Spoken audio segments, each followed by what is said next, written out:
Hello and welcome to this new campaign, The Last Resort of Murkendraw Bog. This is a campaign set within a gorgeous bog within the Feywild, starting aboard a luxury barge. A group of fantastic characters are all brought together to help the owners, who may or may not be hags, with some problems affecting their new and very desired resort. Will they find the source of these health and safety hazards? Stay around and find out. For those of you who are new to Dungeons & Dragons, everyone here plays fantasy characters in a fantasy universe. The 5 players each have their own unique character with character sheets that tell them who they are, what they can do, what abilities they have, and what dice to roll. They will mostly be rolling a 20-sided die to see if they succeed in what they're trying to do. The higher the roll, the more likely the outcome will be in the roller's favour. 20 is good, 1 is bad, but I like the chaos that occurs with natural ones, so I like my players to roll them. And whilst they play their characters, everything else is played by me. Barges, enthusiastic cabin crew, swampy bog creatures, 80s-themed business owners who may or may not be hags. Between me describing the world and story, the players describing what they want to do, and some dice rolls to keep things interesting, we will tell our tale. I am Liz, I use they/them pronouns, and I will be DMing today for a lovely cast of players. Let's meet them now. Hi, I'm Nat, I use she/her pronouns, and I am playing Valka Heartsong, who also uses she/her pronouns. Valka is everyone's favourite granny barbarian. She protect, she attack, she always brings the snacks as well. She is an ancestral guardians barbarian. She's been on a little bit of a journey since we last saw her in Secrets of Elturel Buried, and I'm looking forward to uncovering exactly what happened during this. Hello everyone, my name is Ali and I use he, him pronouns. Today I will be playing Teseli, your favorite blue-skinned tiefling, and he also uses he, him pronouns. Teseli is your glamorous, very charismatic glamour bard, but he is also a very intelligent artificer of the battlesmith, yeah? If I got it right, yeah, battlesmith kind. And he is always followed by Swifty, who is his steel defender. Hi everyone, I'm Emma. I use the pronouns Em or Emma, and I'm playing Demi. Demi is a wizard/cleric, originally a tiefling, but recently resurrected by a hag as a hexblood. Demi is trying to figure out their place in the world, and they have some strange new powers, so they're also trying to figure out how those work. Hi, I'm Sean. I use the pronouns he, him, and in this campaign I will be playing Joe Quixotic, who also uses he, him. Joe is a Dwergar sorcerer from the Shadowfell, a Netherese mercenary who has come to the Murkendraw Bog for a bit of a getaway, a little bit of a holiday. So look out for the tropical shirts, but also the black t-shirts and the bands on those. Joe is a shadow sorcerer, so look out for all of the creepy stuff that you've gotten used to seeing me do in some of the campaigns that I run. That's everything I'm telling you for now. Hello, I am Rebecca. I am playing Veracity. We both use her pronouns. Veracity is a very small, obnoxiously cute gnome child. She is a wildfire druid who really just wants everyone to have a really nice time and get along, and if you aren't nice, she will set you on fire. And now, a word from our sponsors. We are delighted to be sponsored by HeroForge. HeroForge offers fully customizable tabletop minis with dozens of fantasy species and thousands of parts to choose from. You can see all of the minis that we designed for this stream in the overlay, and they animate when we enter the combat, so look out for that. HeroForge are fantastic, so do check out the Pro membership where you can get premium access to features ahead of time, beta access to things, and all sorts of cool stuff that just makes your life a lot easier. And you can check them out at heroforge.com. We are delighted to be sponsored by Ultra Pro. They make accessories for D&D, Magic the Gathering, and more. My favourite part of the collection are their figurines of adorable power. Here is their gazer. They also make other things such as deck boxes if you play Magic the Gathering. You can find all of Ultra Pro stuff at ultrapro.com. Hey friends, check out our new sponsor, Phoenix Dice, for a carefully curated menagerie of click-clack math rocks for your delectation. Check out their entire selection at phoenixdice.com, and just so you know, Phoenix Dice are all about living gloriously in the worlds of tabletop games and sustainably in this one, which means their dice are working to be recycled, their packaging is recycled, the dice are made of sustainable materials. It's all great stuff. You should definitely get involved. You can also join us today in chat with a chance to be in a raffle and win some Phoenix Dice of your own. Just put !dice into chat and you'll be in with a chance to win. We are proud to be sponsored by Alchemy RPG. Reimagine your gaming experience with Alchemy. They're focused on creating immersive, cinematic experiences everywhere you interact with tabletop role-playing games. Playing a game, creating a world, streaming, watching live games, discovering new content. Look at all the cool stuff that they are doing there. You can use environmental motion art, scene-based music, seamless character management to run your games over the internet, with upcoming features including homebrew content, streaming overlays, and spectator mode. So go and check out alchemyrpg.com. We're delighted to be supported by Idle Champions of the Forgotten Realms, a Dungeons & Dragons strategy video game that brings together D&D characters from novels, adventures, and multiple live streams into a single grand adventure. Select your heroes and formation and battle through waves of monsters for free on PC, phone, PlayStation, Xbox, and Nintendo Switch. You can pop exclamation code into chat for a free Electrum chest. We are also supported by Warriors of Waterdeep. Take your team of warriors on a quest spanning the Forgotten Realms, all on your mobile. Power up your teams with items, work with your guild to defeat hordes of enemies, and test your mettle in the arena. And to make all of that work, you need gems. As we frequently say, the hunt for gems is real. Pop !wow gems into chat for a link to collect free gems and get yourself that nice sword you've been looking at, or revive your heroes against a deadly foe. Download link !Warriors of Waterdeep in chat. We're delighted to be supported by Neverwinter. In Neverwinter, explore and defend one of the most beautiful cities from Dungeons & Dragons' Forgotten Realms campaign setting as it rises from the ashes of destruction.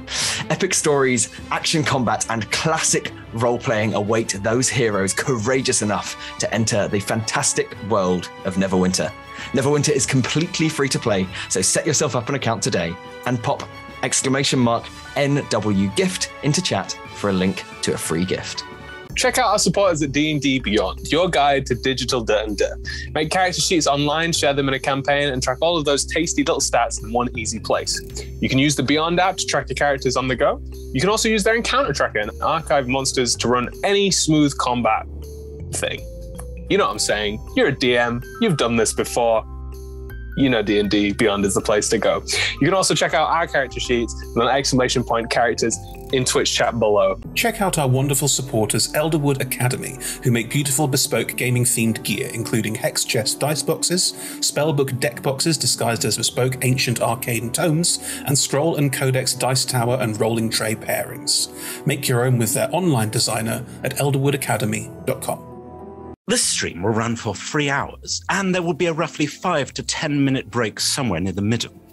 We run shows on Monday, Tuesday, and Friday at 6 p.m. Greenwich Meridian / British Summertime, which is 10 a.m. Pacific Time, 1 p.m. Eastern Standard Time, 7 p.m. in mainland Europe, and 2 a.m. Tuesday morning in Japan and parts of Australia. On Mondays and Tuesdays, we run TTRPG streams for 3 hours. And on Fridays, we run our talk show, Talk Together, for 1 hour. Our TTRPG streams can be one-shots, 4, 6, 8, or 12 weeks long. You can always find our latest schedule at twitch.tv/rolltogetherrpg/schedule. We are Roll Together RPG on all socials, so find us on Twitter, Instagram, Facebook, and even TikTok. Links in chat. Thank you to our D20 Club on Patreon. You can find a link in chat. Help us make our shows from just £1, $1, or £1 gold piece, and unlock more tiers by joining. Our D20 Club are fab. They've created a fan Discord for us. They've also made a wiki page for Roll Together. You can find that at rolltogether.fandom.com. Welcome to our podcast listeners. If you also would like to listen to us via podcast, you can search for Roll Together RPG on your favourite podcast provider. If we're not there, let us know and we will add ourselves to that list. Finally, we play with a diverse group of players who play a diverse set of characters with wide-ranging sexual and gender identities. Our tables are trans and GNC positive, and we encourage and champion trans and GNC players and characters in our games. The DM and players may portray characters that are of a different gender to their own. We aim to avoid misgendering, but acknowledge that it does happen, and have a company policy in place for correcting people on pronouns. If we miss an instance of misgendering, we are open to being corrected, so please do let us know if you think that one has been missed. We use the TTRPG Safety Toolkit and encourage safe play in your TTRPGs. You may see us use pause cards, but as we edit our streams, most of our safety tools are invisible. You can find out more, including the link to the toolkit at !safety in chat, where there's also a link for content warning.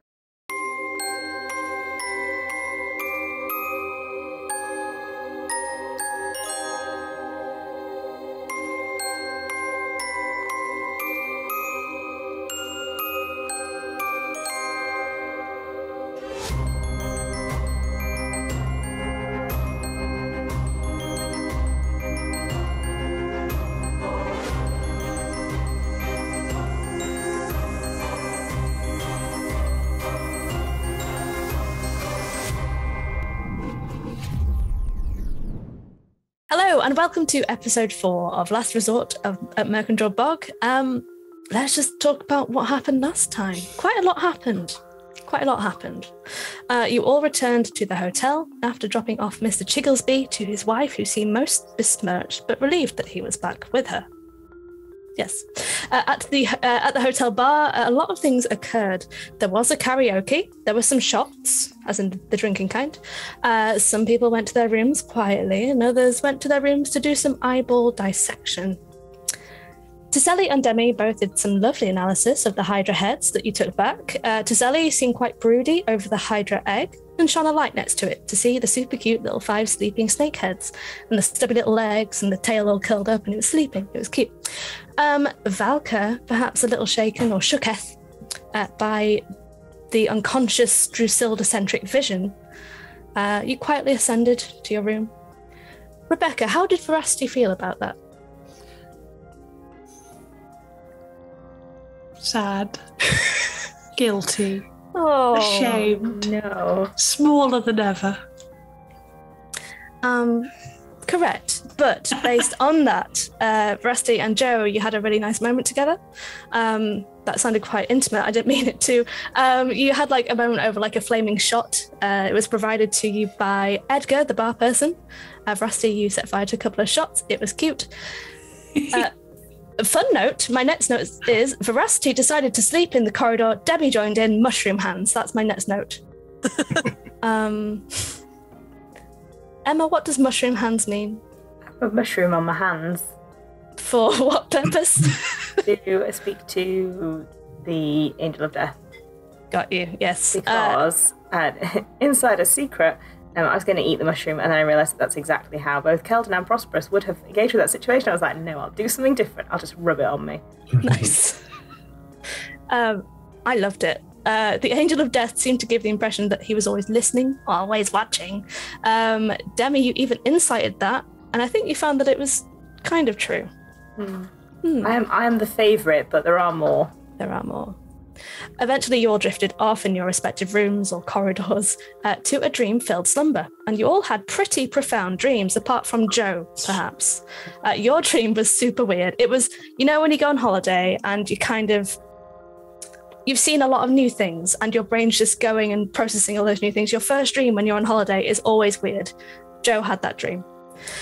The following morning, you awoke to your breakfast being brought to you. Valka went to get some ice cream for Veracity, pickle-flavoured, of course. And as they spoke, Veracity tried to take away and destroy Valka's new axe. But Drusilda intervened, sending some psychic damage Veracity's way. As this happened, everyone in their rooms could see people running and screaming from the Arcane College for Hags. Demi healed Veracity, but was sapped of energy by his patron. Demi, you felt this sort of disapproving tut in your mind when you healed someone who wasn't unconscious. You ran towards the college, Tiselli still with the Hydra egg in hand. You got to a hedge maze, and it wasn't that type of hedge maze. It was just a simple hedge maze. Joe, you walked on top with your fancy shoes. Tiseli, you used plant growth to make a gorgeous ramp that everybody walked up. The college was like an American campus with a huge cauldron that acted as a fountain. The students were all sort of gathered outside like the fire alarm had gone off. You spoke to Enoch the Vague, who informed you that the library system was very active. He urged you to gather 3 important books, which you have. So you descended into the library, which was trashed. A huge mechanical structure called the head librarian was in the center, whirring and creaking. There were 2 mechanical statues with wheels. They had baskets around them. They began to attack you as well. We had a great time with silvery barbs, resulting in the twin spell from Joe. It was an amazing move, removing the 2 archivists for the time being with banishment. It's only a minute, isn't it? Banishment? It's a minute, yeah. Cool. Tiseli, Hydra Egg in his arms, used command on the motes of Feywild energy that were kind of flitting around this central librarian creature construct thing. Some of them dissipated as a result. You asked them to leave, I believe. But there were more. Not all of them have left. Valka ended up taking an overdue stamp to the face, but I'm just going to recap specifically what happened there because you are hasted. Yes. And that means... I'd forgotten that. Yay! Even though I've written it down, I forgot. Always happens. So haste, you get +2 to your AC. Yeah. That means that would not have done damage to you. Mm-hmm. I'm going to say for flavour that you still have an overdue stamp on your face. I was going to request that, even if you didn't say. So yes, you are no longer as low as you thought you were with your HP. So we are going to start back where we left off. Top of the round in the library. Yes, Ali? We also established that the campus had a cheerleading squad. Yes. Very important. Most important note of... Very important. Yeah, they're really pushing the boat out with their stunts. I love this. Them. I think someone needs to make a character that was a hag, but that is a hag cheerleader. No pressure, Ali. Yeah, so we're going to start with Veracity's turn. Now, Veracity, all the important books have been acquired. You know that these creatures have resistance to magic, not immunity. Just to paint the picture again, the library is laid out. The creature gargantuan is in the center. The head librarian made of all these cogs and whirring parts. We have got Veracity and Valka quite close to it. We have got Demi up on one of the mezzanines along with Joe on the other side. Tiseli has moved all the way around the back of this creature. Veracity, I think you're about 15 foot away at the moment from this. Mm-hmm. What are you doing? I'm close to Valka, aren't I? Correct. Yes, Valka's about 10 foot in front of you. So Veracity is much less of her, I'm going to set fire to everything person. A, because she's had a bad time with accidentally burning down a library. It doesn't make her super confident. And B, she's seen Valka using her axes and is doing a concern. So I think for my action, I would like to cast Mass Cure Wounds, because I can do that now. Amazing. And it's up to 6 creatures, and is every one of my friends within 30 feet radius, so 60 feet. Everybody apart from Tiseli. Bother. Because Tiseli's just on the end. You could certainly move forward 10 foot and have everybody within range. Yes. And I still have space to move back. Yes, I will do that. I'm going. So it's 6 people. So Demi, you get hit points, even though I don't think you need them. But that will be me, Valka, Tiseli, Demi, Joe, and Shadow. Amazing. And that is Shadow is right next to you as well, Veracity, just so you know. With their slightly too many legs. 3d8 plus 5. I'm assuming I roll that for everyone rather than everyone rolls individually? Yes, please. The one spell creates the healing, so yes, please. I rolled a Rebecca. I got an 8 and a 7 and a 6, so that is 15, 20, 26. Amazing. Each. Yes, please add that to your healing. So that's an action, right? That was an action. Action, yeah. And I always need to double check this. I can't cast a bonus action cantrip. I'd have had to have done it the other way around. I believe so, yeah. Cantrips must be the action of the 2 spell combo. Great. Then all I could do as my bonus action would be to turn into something, which I don't want to do. What's going on with Sparky? Sparky, I popped Sparky out when we were sprinting in. I think before Veracity had quite clocked that she was going into a library. And I don't think she's even given a command. Sparky is part of Veracity. So I think as Veracity headed in, Sparky kind of went, ooh, ooh, ooh, and is flickering uncertainly just outside the door, probably with a head popped round, kind of being like, I don't know if you need me, but remember what happened last time. Now, I'm going to let Rebecca know this. All of the important books are safe. But Veracity can do whatever Veracity wishes. Can I make a wisdom save? Sure, of course you can. I'm not sure Veracity knows that. And again, she sort of got trapped inside Elturel. She thought forever last time she set fire in the library. Yeah, nope. Veracity is not doing any fire anywhere near the books. So as my bonus action, I will simply scooch back and plant herself in front of Valka, in between Valka and Nasty, with her quarterstaff, which hasn't been shillelagh'd because I can't do that this round, and just stand there looking threatening. Can you do the threatening face? Yes. And over her shoulder to Valka will just go, I'm here now. I'm protecting you, so you probably can just put your axes away. Love, we've been through this. Come along now. Valka's now just concerned she's going to step on the rest. I feel like that's a constant concern, isn't it? A constant concern? Yes. Veracity, does that end your turn? That is my go. Amazing. Okay, so nothing really happened to the head librarian that turn, but it seems like it is just moving of its own accord. It seems like it's just on this rampage to itself. It is going to use one of its legendary actions. Let's see, book launcher attack. I'm just going to roll a dice to see who that hits. That would be Joe. There is a book coming your direction, my love. You can tell me the title if you wish. Make it an anagram. To hit in total is 18. Yeah, there's nothing I can do about that. I don't think. Oh, wait, mage armor. What's my... No.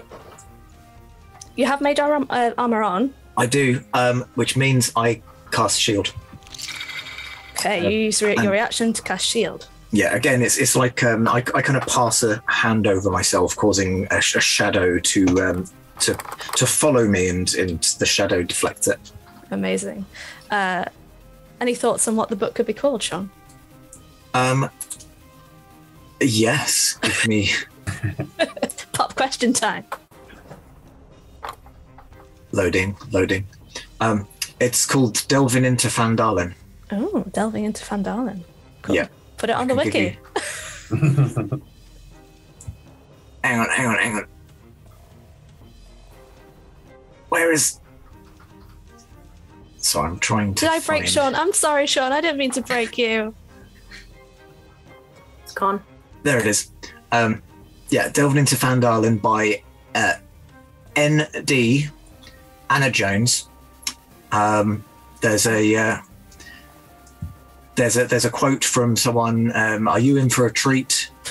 By Elcroft, columnist for Temples magazine. It's your guide to monuments and catacombs of Fandalen region, from the discovered and dormant to the legendary and mythical. Okay, every book this thing is sending out, I'm going to get Sean to just tell us what that book is. No, because they're all going to be anagrams. This one isn't an anagram, no. Are you sure? This book used to belong to one of my players before, it got stolen by a cult of Talos. Oh. So that one's for you, Will. Amazing, thanks, Sean. I like to think that Joe is able to see that as the shield comes up, the book kind of lays flat on it, so you're like, oh, okay, all right, nice. Cool. In that case, we're going to move over to Demi. Demi, you are looking down at this creature. The creature, I guess, is about 40 foot away from you.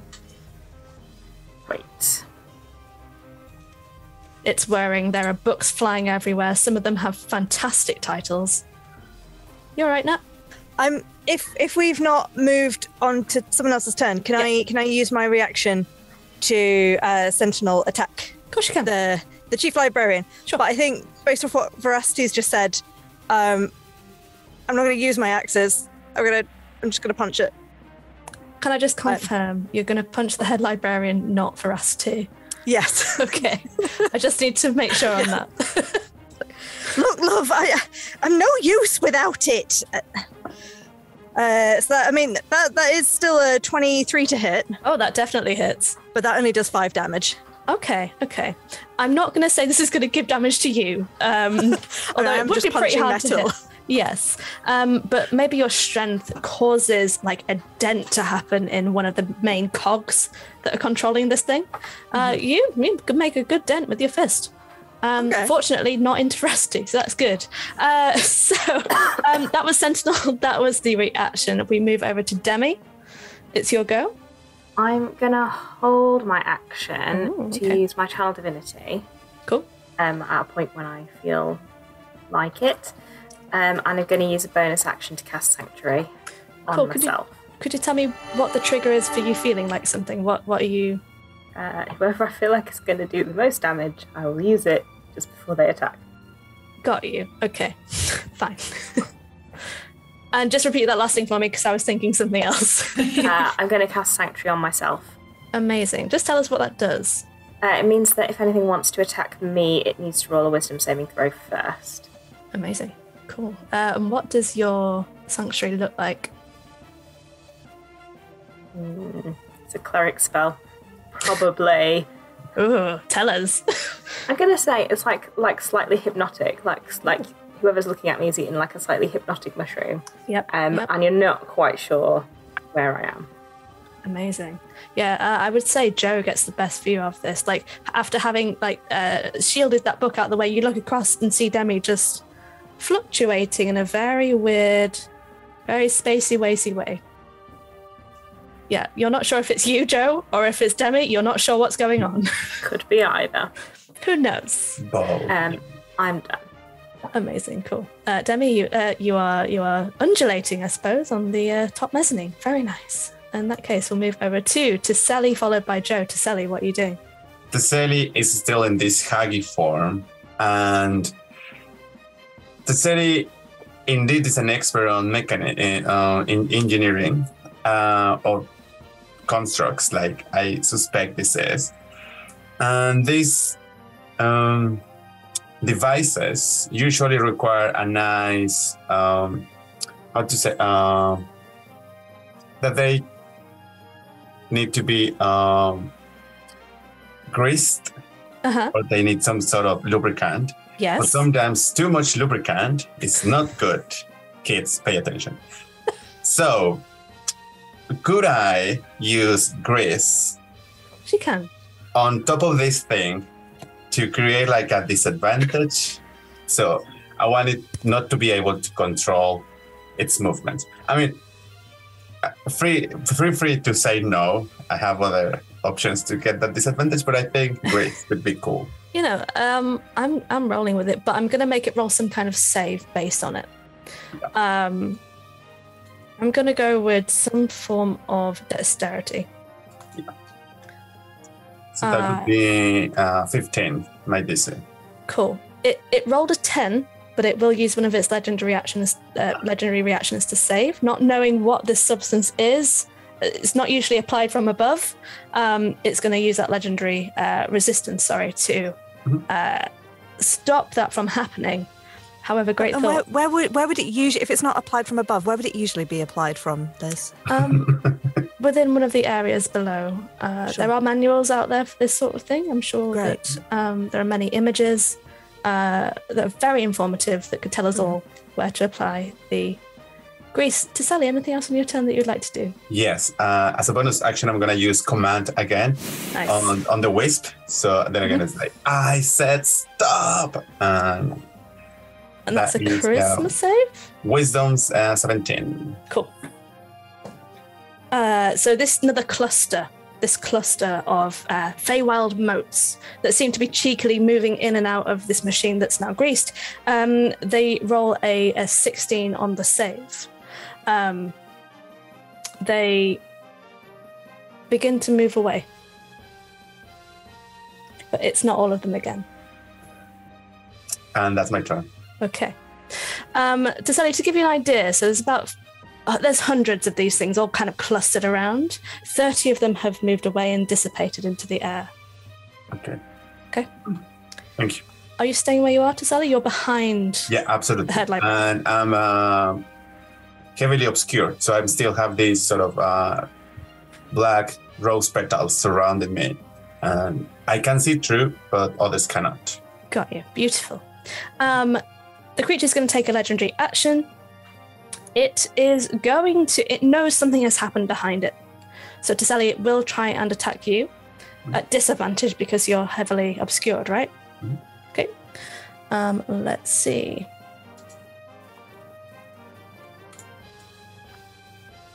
Yes, the overdue stamp is coming your way. At disadvantage, that was 19. Shield. Nice. Cool. So the stamp kind of comes your direction through the rose petals. Your shield, what does that look like? My wing sort of covers me in Feywild magic. Gorgeous. And they just sort of turn up just in time as this overdue stamps on them. You take no damage as a result. Nice. If that ends your turn, Tasali, Joe, over to you. Cool. I've just as an aside, I realise I've slightly snookered myself because the hound of I keep treating my hound, well, my cat of ill omen as a as I would like a familiar or an animal champion. I forget I'm not actually a ranger in this one. They go for a specific target. So Shadow at the moment is just forlornly looking for the creature that I banished. Going, oh, Shadow. So get that. Oh, fine. Quick aside to Valka. How are you looking after the heals? Are you fine? Absolutely fine. Okay. I mean, not absolutely fine, but much healthier. Fine enough. Yeah. Okay. In that case, I'm going to use a very simple Chaos Bolt. I'm going to do it at 4th level. Nice. Channel Divinity. It's vulnerable to, I curse it, so it's vulnerable to all damage from the next hit. Amazing. I will try. It doesn't matter if Shaw misses, it'll be the next hit after that. Got you. Amazing. Okay, so I guess I'm just going to roll my Chaos Bolt to hit. Did that roll on anyone's screen? Or oh, there we go.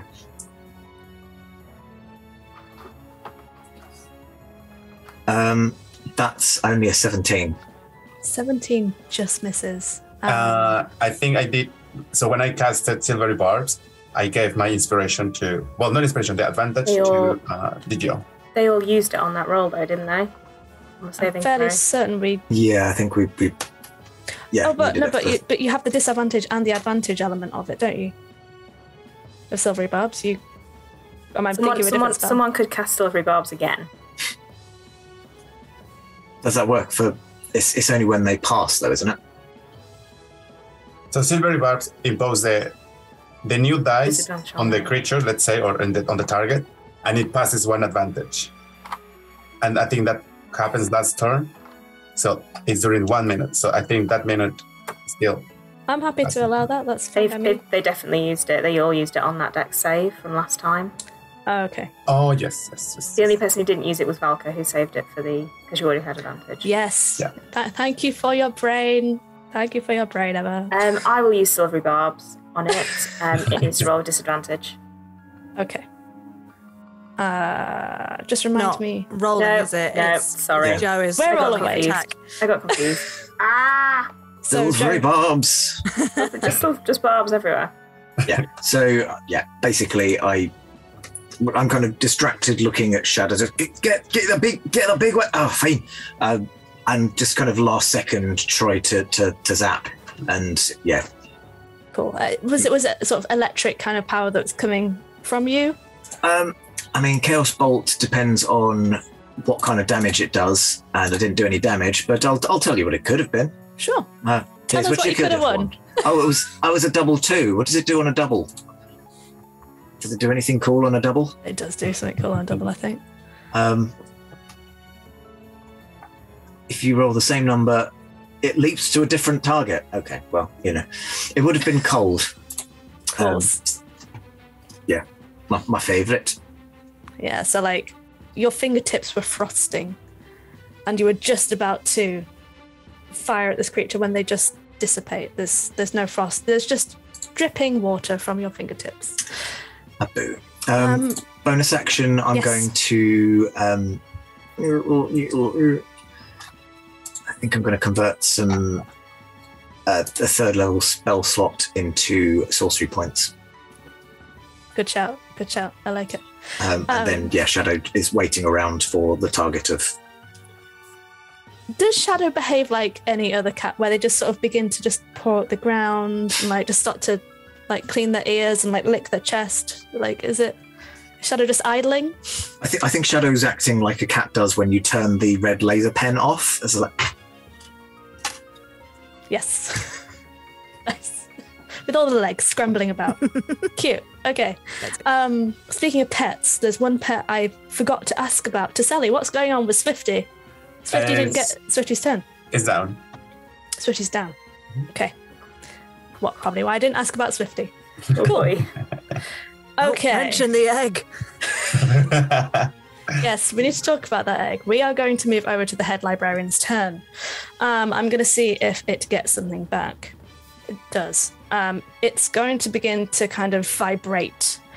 All of you that are not Demi or Joe, could you make for me a dexterity saving throw?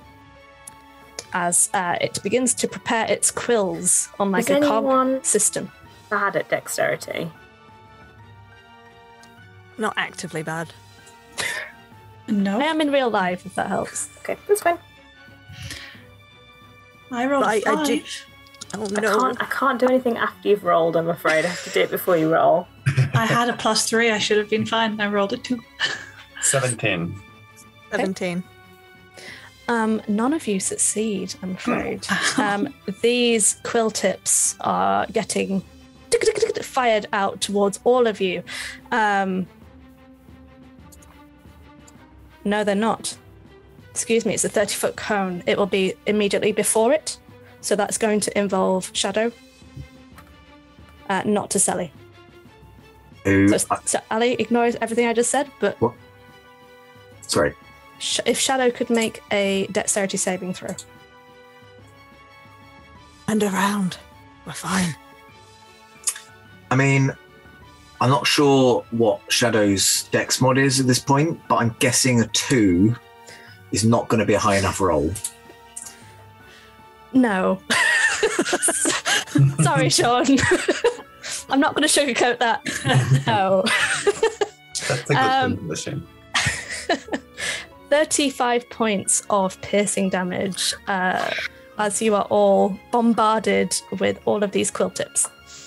That's exactly what Shadow had. Oh, I'm sorry. Shadow's just like looking around, just kind of sat up at this point and then just turns around. So just to clarify, Liz, was it just Shadow that got hit by that, or did Veracity and I get hit by it as well? Veracity and you got hit by that as well. And it was an 18 on the dex save, so you both failed on that. 35 points of damage. Oof. Yes, there are books going everywhere. You notice like the cogs are starting to tear up some of the books inside it as well. Like it is just so out of control at this point. It's not functioning properly at all. That ends its go. Valka, over to you. Right. Now she was raging before, but now she's really cross. Now she's proper raging, yes. And now I've got all my plates spinning. So I'm hasted. I have 2 attacks and plus another attack from haste. Is that correct? Just 1, yes. Yeah. And then my bonus action attack as well. So that's 4 attacks, all at advantage. Let's go. And the damage that is dealt is from the first attack gets doubled. Oh, from the first. Okay. So the first one is a 21. Yes. Second one is a non-nat 20. Yes. Third one is another 21. Uh-huh. Oh, a lot of 13s. And fourth one is more than that. There's 23. Yes. Amazing. So roll. So that's roll your damage and we'll double it. 48 plus 44. Oh, nice. Barbarian math. Barbarian. Okay. That's 1 plus 6 is 7. Plus 2 is 9. Plus 4 is 13. Plus 44 is 57. 57. Does that include the vulnerability damage for the first attack? No, what do I do with that? Could you let me know what the roll was for your first 2 d8s? 1 and a 6. 1 and a 6 is 7 plus 11, which is your modifier, right? Yes. That's a number. Come on, Matt. That's an 18. 18. So times that by 2, we'll add another 18 to the damage that you just dealt, basically, because vulnerability means it takes double the damage. So was that 57? Yep. Plus 18. Plus 18. You don't have to do the maths, it's fine. I'm just going to type it in on D&D Beyond. 57 and a 13. Valka, can you please tell us what all of that looks like? Oh, amazing. I think she's not even waiting for Veracity's response to like the punch. She's like, look, I'm no use without them. See? Right. And then the little darts come out, and I think the little wisps start to that are wisping around her. The ancestral wisps mixed with the green, could be slightly pottery wisps, just intensify. I think they just start going a little faster, and it's like she spins around. So it's like 1, 2, like a right, left, and then just as a full like whirlwind to bring the other 2 smashing round. Yeah. Nice. Veracity, you can see that some of Valka's hair is starting to change from grey to sort of a natural brown. Does that end your go, Valka? Anything else you would like to do?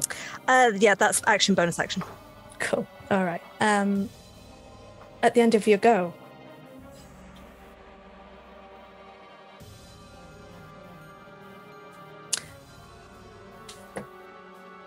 it's not feeling very clever. It is going to launch a book, and it will launch a book towards the weird thing that is undulating. Has to roll a wisdom saving throw first. It does. I enjoyed that little dance. Thank you. I do them often. 18. Oh, damn it. 18 is my DC. Did it hit? Now it has to roll to hit. No, it has to roll to hit. To hit is 20. Ooh. Shield. It's the day of shields. Last time it was a day of silvery barbs. Today is the day of shields. Yeah, my AC is now 23. It doesn't hit. Ooh, amazing. Tell us what your shield looks like as you undulate. More. Ah, more undulation. Nice. More mushroom weirdness. Cool. We're having a trippy time upstairs. Thank you. All right, Veracity, over to you. Ow. Uh-huh. I would like to call lightning, please. No one's within 5 feet of the head librarian, right? Could you read to me the words of Call Lightning, please? Yeah. Yes. Oh dear. Near the bottom, there's a bottom section that you might just want to read before you call lightning. Interesting. About space and clouds. I thought there's a really high ceiling. Is there not? It just needs to be. I just need a 10-foot tall space. Fine, cool. I just wanted to check. If it's outside in stormy conditions, I get more damage. But as long as I have 10 feet of space, which you absolutely do above the creature. Cool. Yeah, storm cloud appears in the shape of a cylinder, 10-foot tall, 60-foot radius. Yeah,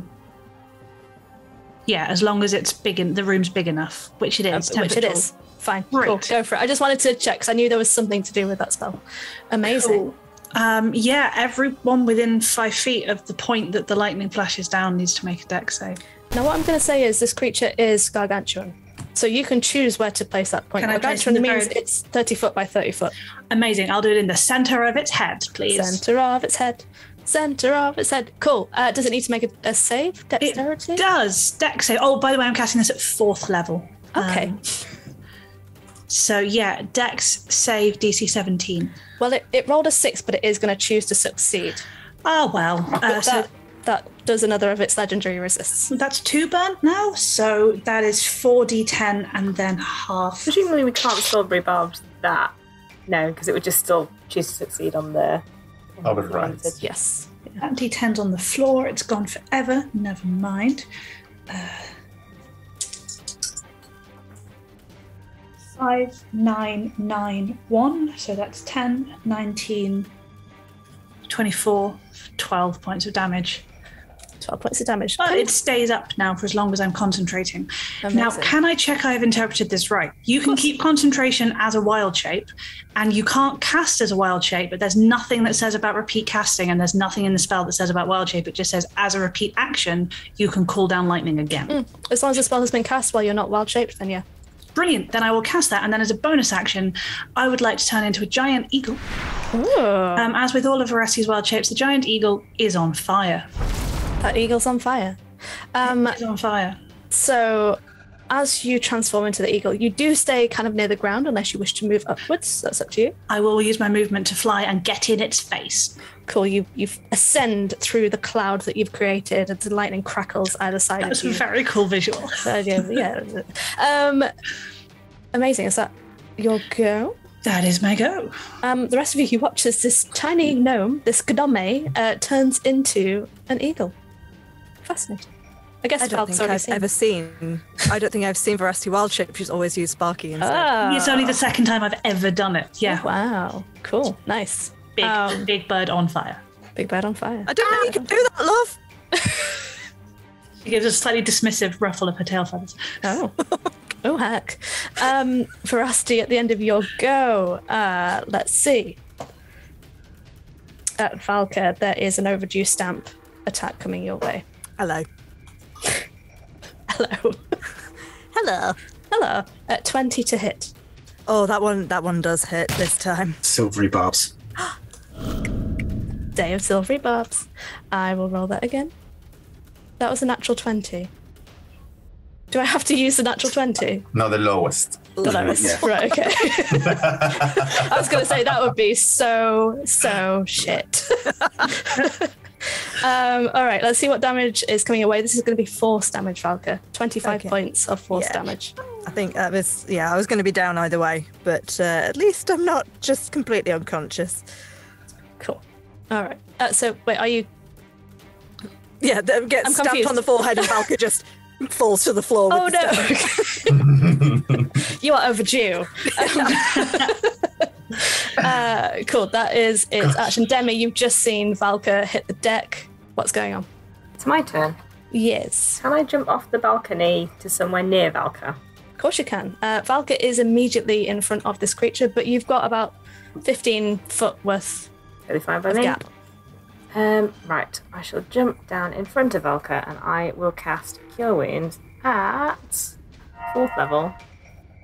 And because you're unconscious, you get back 29 points of healing. Woo! And I'm still sanctuaried, but because I cast a spell, I will also teleport back onto the balcony. 15 feet Nice. with my item thing. Can we just all talk about what Valka sees as Valka opens her eyes? Like Superman landing on Valka and then just feel better and teleport away. Except it's not just feel better, it's feel better. Yeah, I haven't done anything aggressive, so I'm still mushroom. Yes. Thank you. I've lost haste now, right? No, I'm still concentrating on it. All right. Does that end if someone goes unconscious, though? I will have lost rage in the hex. No, when the think. spell ends, the target can't move or take actions, but it only ends when I end it. Fine. Cool. Don't know, you Amazing. still feel fast. Great. Right. Thank you. And Demi, thank you for your turn. Cool. Taselli, over to you. Okay, I think it's time to go back to the old strategy. So I'm gonna drop Mantle of Majesty to cast Mantle of Inspiration. So that's Cool. 8 points to temporary hit points to Valka, the Eagle, Demi, Joe, and is the Pussycat still there or is it gone? It's gone. And on me. Thank you. Cool. You may all add 8 temp HP, and you can move without provoking attacks of opportunity if you wish. Nice. I'm gonna stay where As a I am. reaction. Valka, you should stand up. Yes, I can do that. I will do that. You hear Valka, you should stand up. It's creepy, not gonna lie. Also, you woke up with the taste of mushrooms in your mouth. Oh. The poisonous ones that you're pretty sure you shouldn't be eating. Oh no. And then you're like, is it this taste that's making me see this and hear these weird things? Yeah. Not as umami as I thought. Sorry. Veracity will use her free movement to just be annoying in its face. It doesn't really have a face, but it does have like 2 large glass orbs, which kind of look like eyes. I'll annoy its orbs. Cool. The orbs behold you. And if an orb could frown, it does. Anyone could annoy an orb, it is Veracity. Taseli, anything else on your go? Yes, I'm going to cast Hit Metal at 4th. Cool. Does it need to make a save, or does it just happen? Let me just be absolutely sure. So this creature is made of metal, right? Correct. So apart from the books that it's holding, but yes. It cannot drop itself. No. So unfortunately, there is no save, I think. Okay. So only if there is a save if it's holding something. Mm-hmm. So there is a save to drop that something. But otherwise... Does it specify creature? It says choose a manufactured metal object. Oh. It technically is a creature. It's a creature. Constructs are creatures. Yeah. I like where we were going. No worries. In that case, I'm going to... And that's all I have. No, I might have something else, probably. You're Taseli. You've got a Hydra egg. You've got wings. You've got everything. Hydra. I guess I'm going to... This is not much. I'm gonna enlarge Valka. Amazing. Valka, you've just stood up. You've seen some weird stuff. Just keep standing. We're getting very Alice in Wonderland. It's amazing. So maybe on one of your pauldrons there is just the mark of a blue butterfly. Oh, nice. That is my turn. So each of your attacks adds 1d4. Great. Thank you. Oh, that stacks very nicely with haste. Yeah. Just nice. Taseli, does that end your go? Yes. Beautiful. Okay, Joe, we move over to you. Oh, so Joe's just watched in horror as Shadow's been pelted with quills and just bamfed out of existence. Looked over to Valka, attempted to prevent the damage. The black veins kind of appearing in his eyes as he's silvery barbed, and it did nothing. Almost made it worse. You do still get to deal out the advantage on someone. Well, I'll give that to Veracity. Don't, because I'm doing a saving throw thing, not a attack. Well, I will do that to Valka, the massive standing barbarian. I'm probably gonna get advantage anyway because but sure, I can. Who wants I'll it? take it. Who wants it? Voltaire. Can you give it to yourself? Is it something that you could do that? So. Yes. I mean, I'm not gonna swing to this thing. I think so. Oh my gosh, Sean, giving advantage to yourself, not a team. No, I'm giving it to What a Sally. douche. Giving it to Sally. Okay, I need to. Okay. So, having seen all of this kind of happen, Joe is not happy, and mourning Shadow's latest iteration because he can just dip into another pool of shadow, and it's exactly what he does. He just leans over into a shadowy corner on the ceiling, pulls out another shadowy cat, and launches it towards the librarian, who is the new target of my large cat of ill omen. And is next to the librarian, causing a disadvantage on the next saving throw, which shall be Joe kind of starts to weave these arcane symbols, and veins are standing out on his arms, and then he launches this withering energy at a 5th level wither and bloom centered on the librarian, which is a 10-foot radius sphere centered on that, on the thing. Constitution saving throw, please, with disadvantage. Cool. First roll was 17, second roll 7. With disadvantage. Going to choose to resist. Just We used them all. We've used them normally That's we would have used them all. That's it. You've used all of them. Okay. Says God. Well, I think I still get to give a creature of my choice You can. hit dice. Oh, Yeah. you can choose to roll your hit dice. So I cast it 5th level. So that's you can roll 3 of your hit dice to recover hit points. Malcolm. Amazing. Thank you. I'm just trying to Pretty remember. certain Is it a D10 for a barbarian? I can't remember. Is it D8? D12. D12. Oh. That's delightful. So, Sean, does that do any damage at all from the blast? Is it half damage? It is half as much on a successful one. Cool. Thank you. I would have been saying, no, nothing. That does seem a bit crap for it to not succeed. Okay, well, hang on. That was a total of 7 on 3D12. Yes. Rubbish rolls. Hang on, 2d6, an extra d6 for each thing, so that's 4d6 halved, and the total is 18 halved to 9. 18 half. 9 points. 9 points. Cool. Yes, so necrotic was that, Joe? Necrotic, yes. Yeah, And so non-magical vegetarians in the area with us. it's a poor little Meditation. halfling who's like just there in the steps, just having a little read. They begin to wither. To a little husk. No, I'm joking. That does not happen. Should have taken some levels in Wizard. Right? My falafel wrap. Oh, my lettuce, it's all wilted.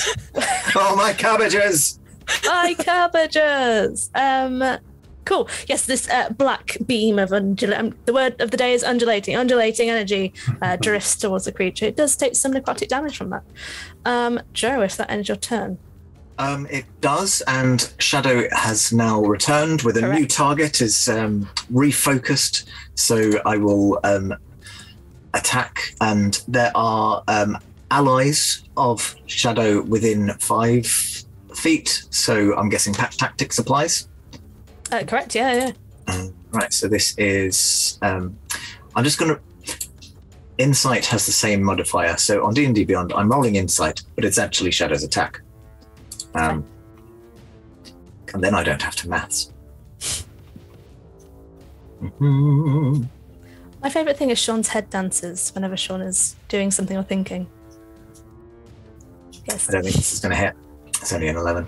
Oh, 11. What does Shadow do? What's going on with Shadow?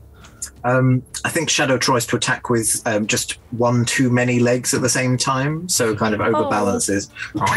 Yeah, it kind of trips himself up with his own leg. Yes. It's adorable. Yes. Well, thank you, Joe, and thank you, Shadow. It is now the librarian's turn. Let's see if we get the Quill Blast back. We do not.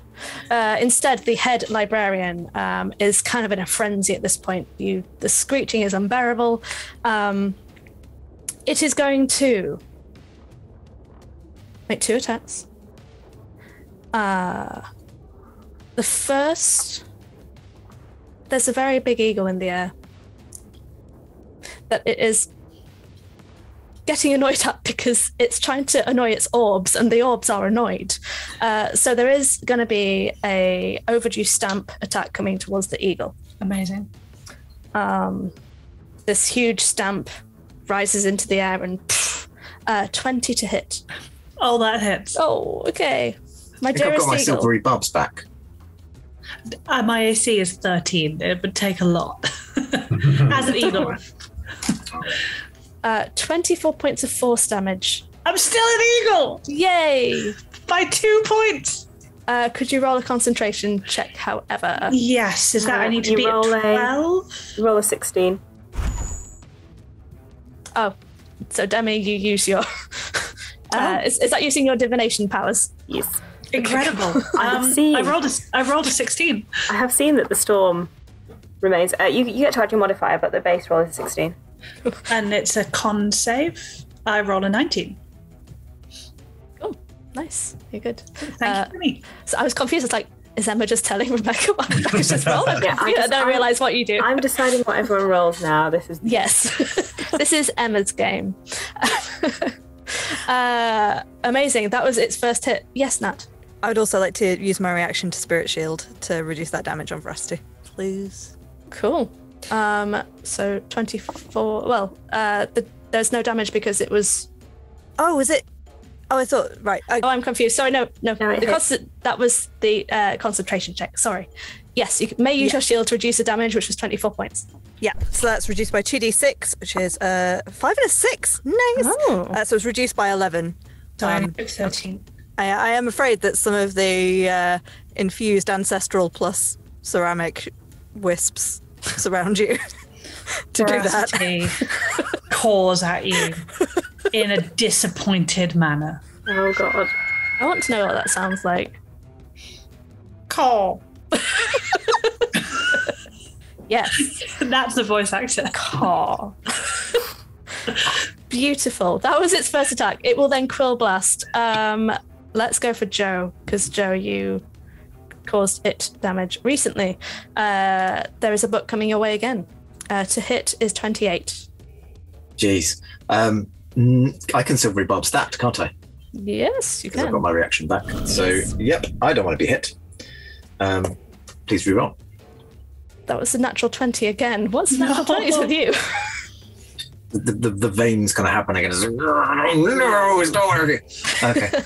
Yes, I very much get hit by that, and this will incur a concentration. This is revenge for all those silvery barbs last time. There's no revenge in this game. There's 9 points, however, of bludgeoning damage as a book smacks you in the face. I don't know. I think the dice bear grudges. They do. Absolutely, this game they have. So with a 9, you have to roll 10 for your Constitution save. That is a 16 in You're total. all kinds of good. Cool. Banishment remains. And the book was... do you still want a book? Sure. Yes, book me. It was the Hortonomicon by Teresa Rifford. Oh. It's a study into the evidence of sentience in flora. There's a review on the back. It says, it's a treat for all the family by Anne Onion, who is a sage, writing for Attainment Weekly. I want to read that book. Yes. All terrible. Let's see if we can get those written. Thank you. That was amazing. Valka, we move over to you. Yes. How is it looking? Is it not down yet? It's not looking its best, but it wasn't looking its best to start off with. But there's a lot of dents in there. There's like a load of grease kind of dripping through it from the top. Yeah, it's not too healthy. If a construct could be healthy, right? I think as well. It's still making that horrible noise, isn't it? Yeah, it's making this horrible noise. Like it has these big kind of arm elements that have kind of come out of it. One of them's fallen off. The other has kind of crashed through a wall. Cool. I'm going to try and aim for the other arm. I don't know, it's mostly just flavour, but I'm going to try and aim for the hinge of the other arm. Sure, as it's stuck. I'm going to rage again. So that's my 2 attacks plus another one for haste. And then I've used my bonus action to rage, so it's just 3 with I get advantage on all of them still because haste. Is that right? No, advantage would be if you go reckless, and then it gets advantage on you in return. That's fine. I will reckless, and then I get to add the d4 if I hit. We'll see. There's a 16 on the first one. That would be a no. No, that is a 24 on the second. Yes. An 18. Oh no, no, more than that. A 25 on the yes. Third. Go. So that's 2. And I'm raging. So that's 2d8 plus 14 plus. Is it 1d4 per attack for your thing, Sally? Enlarge, yes. For enlarge, yes. Yeah, okay. So 2d8 plus 14 is what I just said. Okay, well, that's 8. Oh, wow. That's 16 total, plus 14, which is a number. 30. Thank you. And then a 4 and a 1. So that's 35. Alka, can you tell us in your raging state what you're doing to end the tyranny of this machine? Amazing. I think, so she's like dropped down, got back up again, enlarged, and just stormed over to the arm. I think that's just in one like swoop, like cracks down, and the arm breaks off, and then brings the second axe round to just smack straight, like cuts like straight into the center. Does it have like it's got the orbs? They're very high up though, aren't they? But you're a big woman. Like you're able to reach those. Yeah. Fine. And I'm just gonna smack straight through and crack one of the orbs that's right in front of Veracity. And I think that it starts to it starts to splinter, and then it smashes into thousands of pieces. No one gets hurt by this, but it looks gorgeous. The machine finally rolls to a stop. Now, some time has passed since banishment was cast. Technically, we are still in initiative. Joe, what are you doing in this moment? Just kind of trying to keep up concentration and just, I guess, shout out to everyone. Just, by the way, those other two are going to be returning at some point if we don't find out how to stop them. Well, they might stop now, given that the large one is deceased. I mean, we can try that, but feel free to spend some time readying yourself in the meantime. Oh, we'll be ready. Valka's on fire. Cool, so the countdown music begins to play from that TV show. All right, so you know where these things disappeared from. Are you changing your positions during this time? I'll go over to where they were. Yeah, you're able to turn around looking at the space where they are. Turn around. I think the Selly. So we know that there is a power button that didn't work, but I think the Selly might be looking for a energy power thing, a battery, a quadron full of lighting. I don't know, just trying to figure out if there is like the central power of the building. Got you. Okay. Make an investigation check. You don't need to use an action or anything like that. Just roll investigation. I'm going to use advantage from Silver Orbs. Cool. For a 26. Nice. Yes. You have a look around. It's odd. You did not see this before. You weren't specifically looking for it. Where you were behind the head librarian, there was a very, very small, desk. And under this desk, there's a little switch. And this desk has a little plaque on it. And on this desk plaque is written, Archivist's main central board. Power button. You press the button. Joe, your banishment fades. And crashing into the space, kind of landing on the floor oddly, are two unmoving archivists. Powered down. Call lightning on them. All right, roll your damage. They'll take it instantly. I think I was joking, but I think I actually do. Veracity is very, Does very it power jumpy. them back up? I don't know. Veracity's super jumpy with all Go for it. No, go Drusilla for it. magic going on. Yes. Now you're going to super jump start them. 10, 9 is 19, 23, 29 points of damage each. Assuming they're within 10 feet of each other. They are within 10 foot of each other, yes. This happens. Helping! They do power back on. Now I'm going to tell you all, as they come back to life, they all go, shh. And they're going to cast silence on all of you. In this moment, I'm going to tell you, they all have 3 HP. What are you doing in this completely silent orb that is surrounding all of you? I think Valka would have gone to hit them, but the lightning has possibly made her stagger back. Would I have needed to have made a dex saving throw for that? If you weren't within 5 feet of them, but I had gone over to where they were. So the lightning was centered exactly in between the two of them. So if Okay. you weren't in between the two of them, you should have been okay, I think. I'm going to throw that over to Liz to roll. You know, it all happened so quickly. I can't remember what just happened. Do you want to tell me, Valka, what you were doing in that moment? Well, no, she would have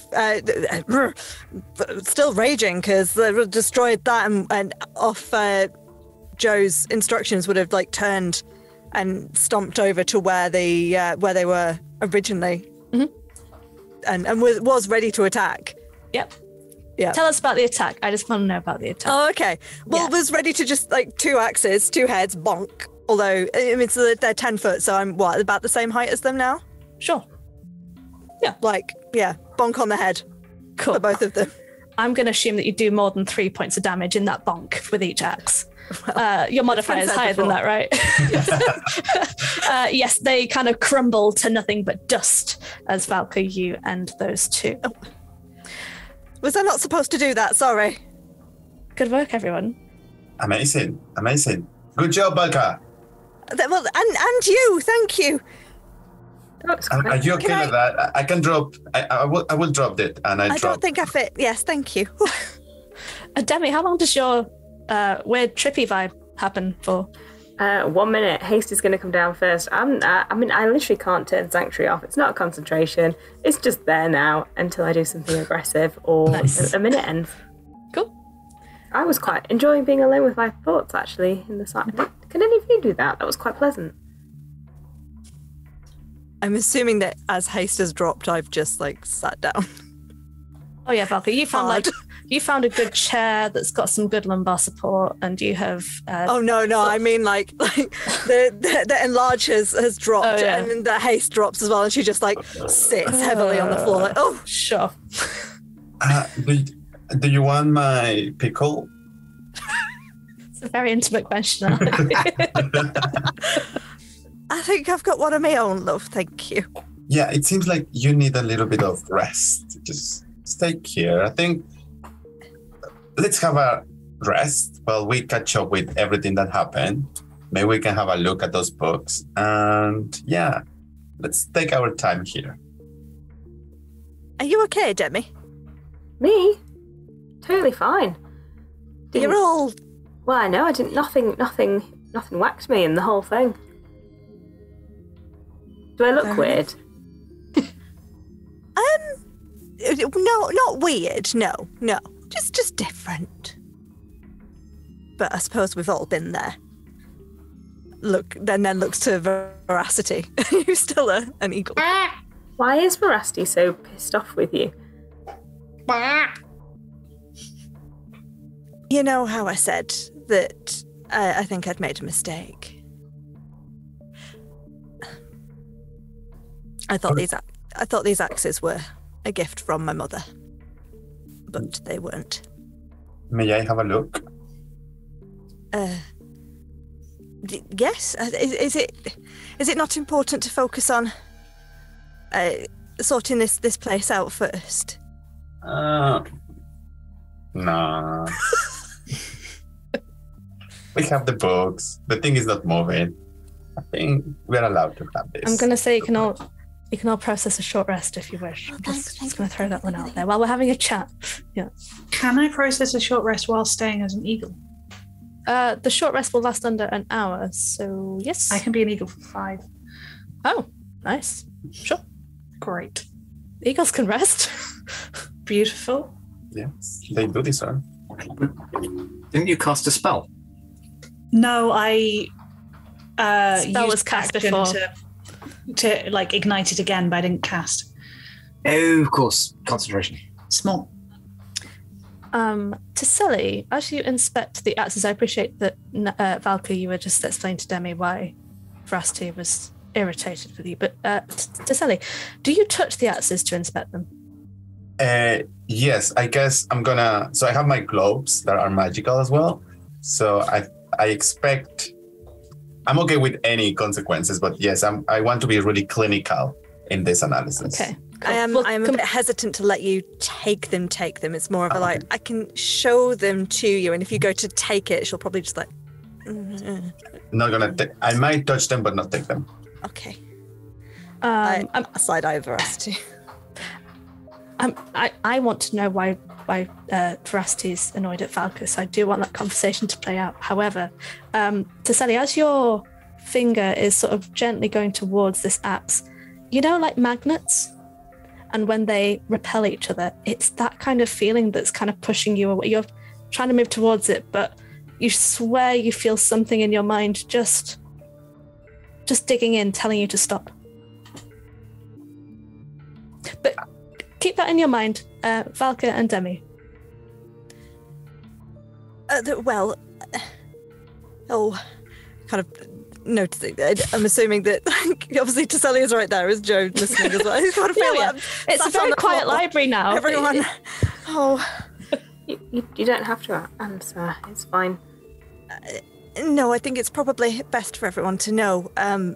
These axes and the power that I've got from them, turns out it was not my mother that they were from. It was our mutual friend. Veracity. Sorry, that was such a prosperous answer. I played such a dumb character yesterday, and I'm still in dumb character mode. Yes. Well, she has a habit of getting everywhere.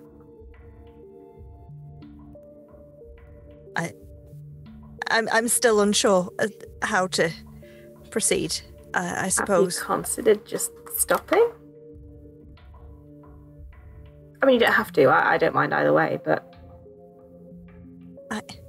how would I protect people then? Well, with different axes. I don't. They wouldn't be as effective. How do you know? Maybe it comes from you, not from her. Were you able to protect people before having those axes? Yes, but not as effectively.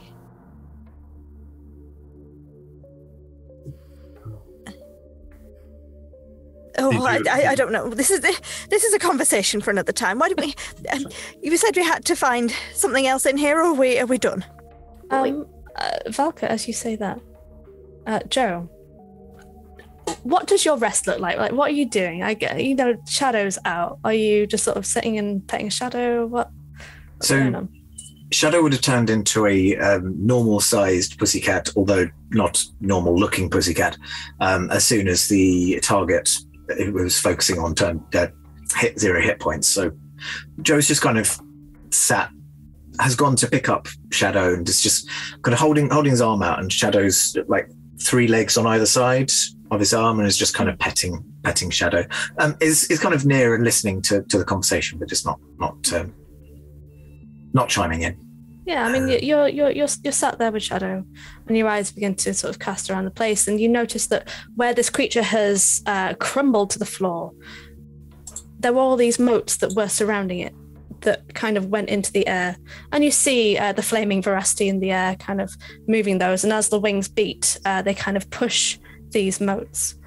And you know that during the fight, the creature did smash a wall, and your eyes cast across to that wall, because the moat seemed to be sort of gravitating towards it where the wall was smashed.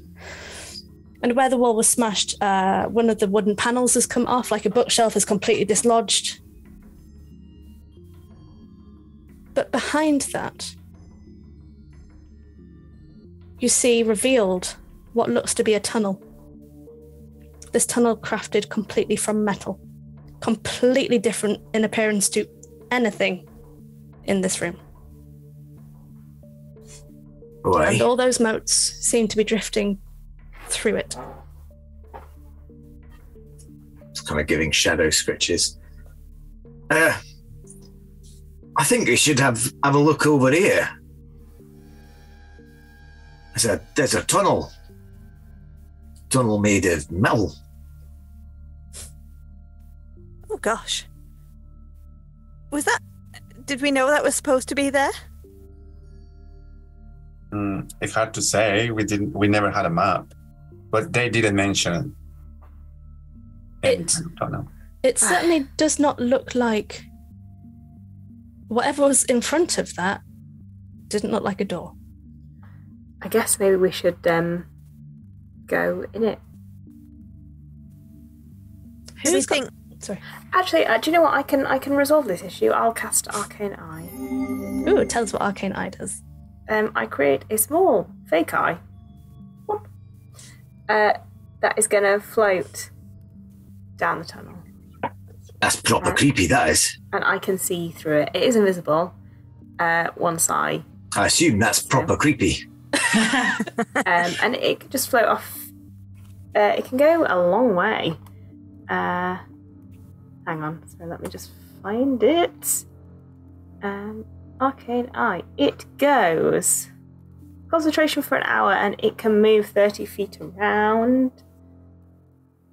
There's no limit to how far away you can move it, but I've got it for an hour. Oh, great. Cool. So the eye... So can it move 30 foot away from you and then just keep on going with you as you move? Is that what... No, I can keep moving it 30 feet for the... in as much as I want for the next hour. Okay, all right, okay, cool. So, Demi, through your eye, there's a theme with eyes with Demi, I like it. It's very haggy. Yeah, it is. It drifts through the tunnel surrounded by these moats that kind of fade off into the distance. One by one, lights appear as it drifts forwards. This tunnel made completely of this sort of cold, shiny metal, wide enough for two people to walk through. It goes on for about 50 foot, and then there are stairs that descend. I'm guessing we keep on going. I just want to know what the highest passive perception is of everyone here. An advantage, but only 11 passive. 18. I have keen sight as an eagle. So much what you see. Did someone say 18? I have Veracity is ridiculous, yeah. I have 19 for passive perception as Veracity. And yes, I keep that in what royal shape, don't I? So yeah, 19. So Veracity and Demi, you swear, as Veracity, you see your eye drift down, you swear you can hear in the distance through this tunnel that tune, Girl from Ipanema, playing. Very distant, but it's there. So yeah, the eye keeps on drifting. Is it going down the stairs, Demi? Yeah, why not? Are you letting everyone know what's going on? Oh yeah, I'll narrate, but it's very like clinical narration, like, oh, the lights are turning on now, and the walls are quite metallic. Oh, there are some stairs. We'll proceed down the stairs. Good news, two of us could walk side by side, so all four of you could walk in front of me, and I could walk behind. Nice, I love it.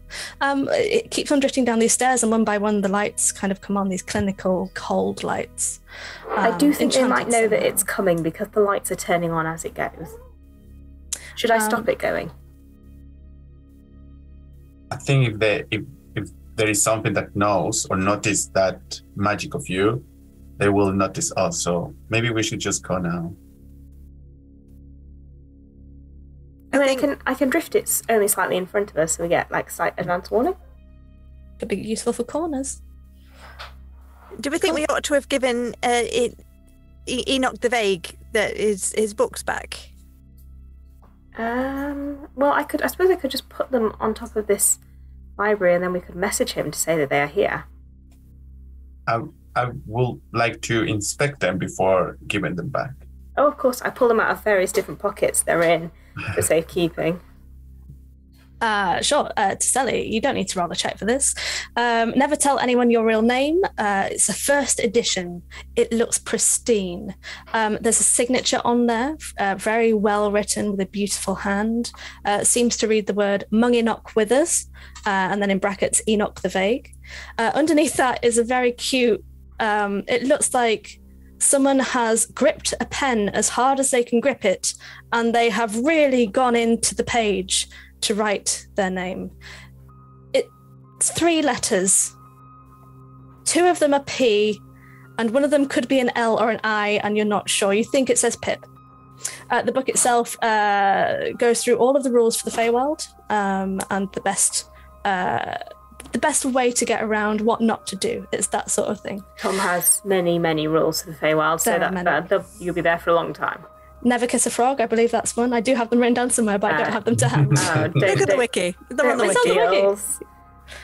Yeah, don't make deals with hags. Ponds, that's also another one. Anyway, Withered and Wild Unearthly Beings. It is a reference book about all known hags, all known types of hags. It's written from a hag's perspective. It's not like the type of books that you would expect to see adventurers read on the hunt for hags.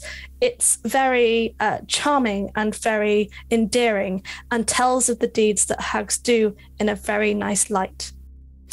Second, Masterclass in Negotiation. This is a book that can teach charisma, but it's one of those books that you have to spend a very long time reading. Like 8 hours worth of reading, I believe. Yep. Isn't it 48? 48. 48. 48. Is it 48? It's a lot. 48 hours. Yeah. Over a week. That's it. It's one of those. Well, we'll just pop them back on top of this machine for Mr. Enoch. Tesel is about to put like the one charisma back into his wrestler. Oh yes, yes, of course. And I'll message Enoch and say they're all here. Oh, great! So big question. On the books about hags, I guess Teseli is aware of the Drusilda situation. Did I came across that name? Don't know. Right. So I've spoken to Demi about Drusilda quite a bit. I've not really mentioned it to Joe, and I don't know if I wouldn't have mentioned it to Sally before this campaign. You might be aware of Drusilda because you were helping me research the porcelain shards, which is what I was trying to find. So I'd say make a history check. It's not something in the forefront of your mind, but make a history check.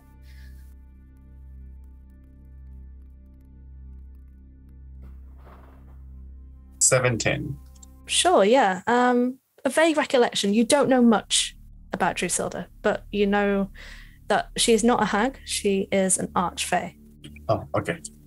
So will make sense that he's not here. On the other hand, something about Granny. Oh, interesting. The book about hags, yes, certainly does list a granny. This granny was part of a coven with 2 others, Barbara and Celine. Granny was known to have disappeared, and no one knows where Granny is. Cool. In this book, which was written a while ago. Yes. I'm just going to put the books back. Cool. Enoch responds to your message, Demi. Oh, great. Thank you. Hold on. You may need to build a new librarian, though. Sorry. I mean, I sort of assumed that would be something that I would have to do, but and yeah, sure. Also new archivists, again. Very sorry. Sorry. Right. Okay. And the message kind of trails off at that point. What are you doing, folks? What's going on? Sorry, they said it's also going to approach to Swifty, pick up all the pieces. Oh, yes. And use one of my spell slots to bring it back. Sure. I'm really sorry about your egg, love. Oh, okay, never mind. Does Teseli come back as Teseli was, the Tombola horse? Not in original form, so just the egg. The egg. Yeah. We'll decide the transformer version of it later. Sure, cool. So the pieces kind of magically rise up and then slot together to form an egg with little legs that's 3 foot high. And I will send it ahead of us, and that's it. Nima is calling. What is Veracity doing? Is a cross eagle just stood there? She's had a nice once you've stopped having a heart-to-heart that's making her sad, she will have gone for a little fly because flying is exciting and she can do it. But then, yes, she is sitting, just sort of preening slightly at the entrance to the tunnel, waiting. May I ask how big the eagle is? What size class is it? Is it giant? Giant eagle. The size is large. Yes. So if as an eagle, you certainly could go into the tunnel, but you would be brushed up against the walls. You like a waddling eagle? Fly or like waddling? Waddling eagle. Burning penguin. Oh, well, in that case, Veracity will go for a really nice little fly around the library, and then will land. She will land first and then turn back into Veracity. Oh, I was waiting for you to be doing like a grudge waddle. Yeah, no. I was gonna say, as you land, I've ferreted out some of the biscuits that I've been hoarding from the room, and just sort of had gone to hold it out to the eagle, and then just Yellow macaron. Yes. Oh yes, she's not that cross with you. That's her weakness. How is being an eagle? I could fly. It was exciting. How was using the axes of the person who ruined my life? Effective. Yes, I did see you were quite good with them. Are you sure you don't want to be quite good without them instead? I'm sorry, love. I didn't mean to upset you. I can try. I don't. It's not that you aren't. You aren't upsetting me. I don't. I'm scared of what might happen to you if you keep using them. It's not that like, oh, you're offending me. It's because I love you. Just gives you a little squeeze on the shoulder. I understand, love. I'm not entirely sure at the moment.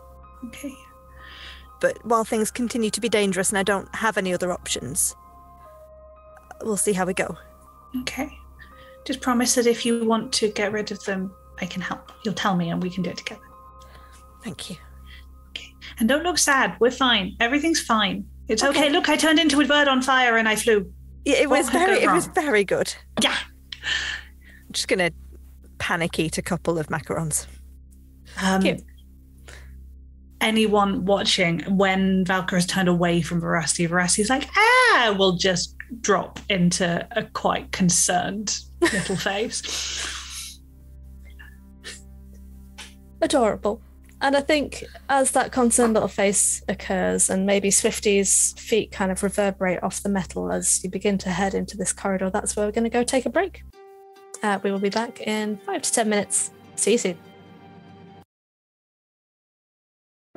I've spent my life studying the enigma of dragonkind. What drives them, where to find them, the power they command. I've watched them build and topple whole societies. And I've seen the truth behind their treacherous words. They can be cold and callous. Some are outright savage, while others are more calculated in their ruinous pursuits.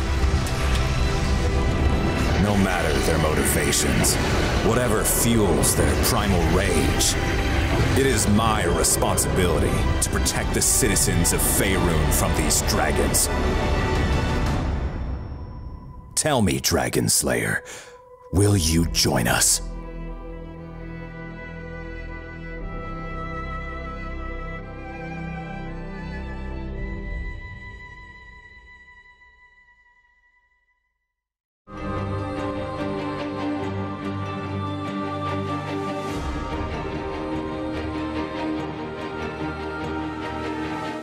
We are delighted to be sponsored by Hero Forge.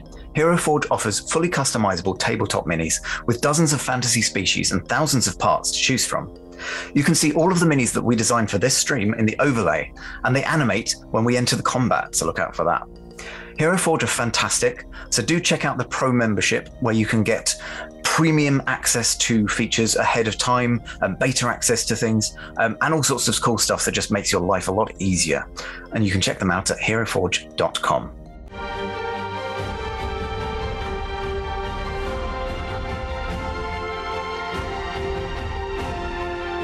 We are delighted to be sponsored by Ultra Pro. They make accessories for D&D, Magic the Gathering, and more. My favourite part of their collection are their figurines of adorable power. Here is their gazer. They also make other things such as deck boxes if you play Magic the Gathering. You can find all of Ultra Pro stuff at ultrapro.com.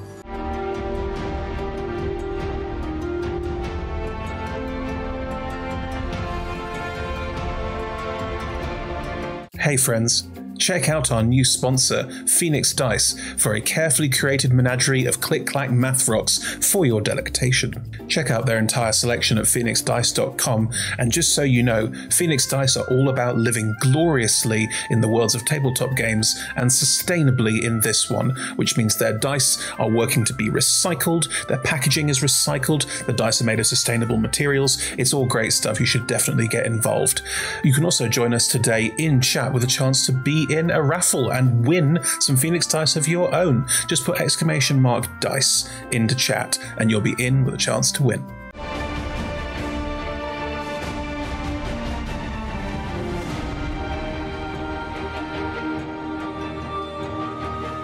We are proud to be sponsored by Alchemy RPG. Reimagine your gaming experience with Alchemy.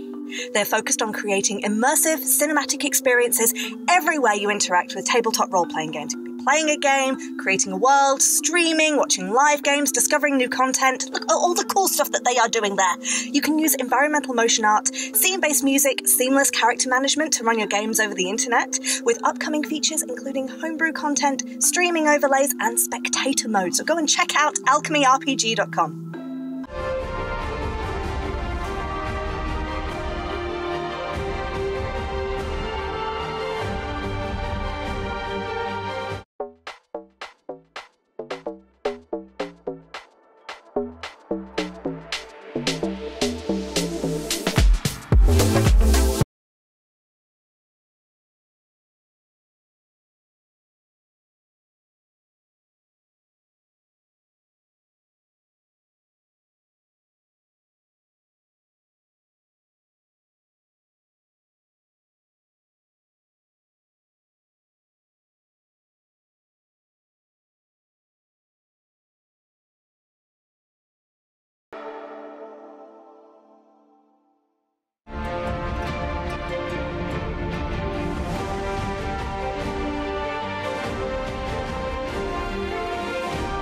We're delighted to be supported by Idle Champions of the Forgotten Realms, a Dungeons & Dragons strategy video game that brings together D&D characters from novels, adventures, and multiple live streams into a single grand adventure. Select your heroes and formation and battle through waves of monsters for free on PC, phone, PlayStation, Xbox, and Nintendo Switch. You can pop exclamation code into chat for a free Electrum chest.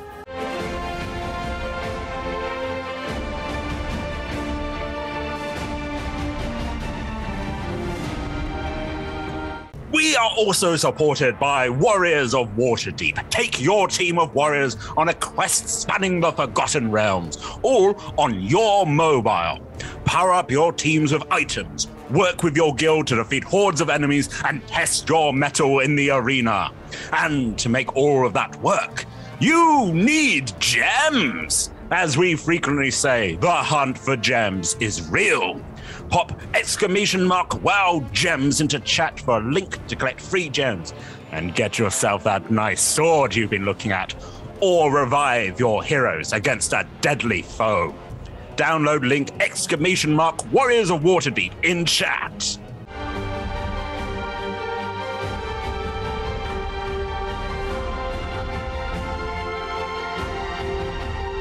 We're delighted to be supported by Neverwinter. In Neverwinter, explore and defend one of the most beautiful cities from Dungeons & Dragons' Forgotten Realms campaign setting as it rises from the ashes of destruction. Epic stories, action combat, and classic role-playing await those heroes courageous enough to enter the fantastic world of Neverwinter. Neverwinter is completely free to play, so set yourself up an account today and pop !NW gift into chat for a link to a free gift.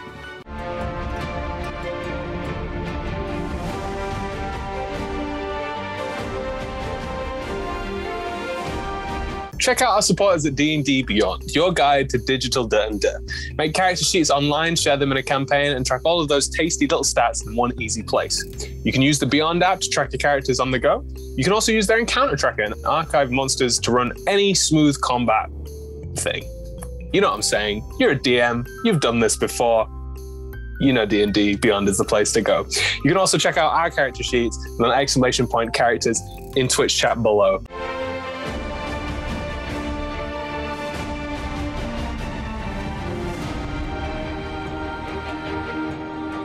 Check out our wonderful supporters Elderwood Academy, who make beautiful bespoke gaming-themed gear, including hex chest dice boxes, spellbook deck boxes disguised as bespoke ancient arcane tomes, and scroll and codex dice tower and rolling tray pairings. Make your own with their online designer at elderwoodacademy.com.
Hello and welcome back. Before the break, we had just killed the head librarian. Fortunately, not a person, but indeed a construct, this huge creature full of books and full of cogs. Valka smashed it to smithereens. And Veracity set lightning upon the returned archivist that then powered back on, only to then be smashed to smithereens once more. This lot have found a secret tunnel in the wall of the library. What are you doing, everybody? We're just walking in. So can you tell me what the marching order is? Who's first? We know that there's an arcane eye floating down. Swifty was near the front. But what's the running order with you lot? Back. Noted. Second back. Oh. You can be side by side if you wish. Just Third fighting to stand behind each other.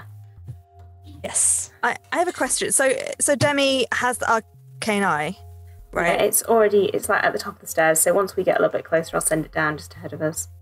But is that you're seeing that as your senses? No, arcane eye, you can see both at the same time, which is mind-boggling. It's just like you've got bifocals on, surely. I don't know. I've never used Do you keep moving your head just to sort of see which version of your eyes you're looking out of?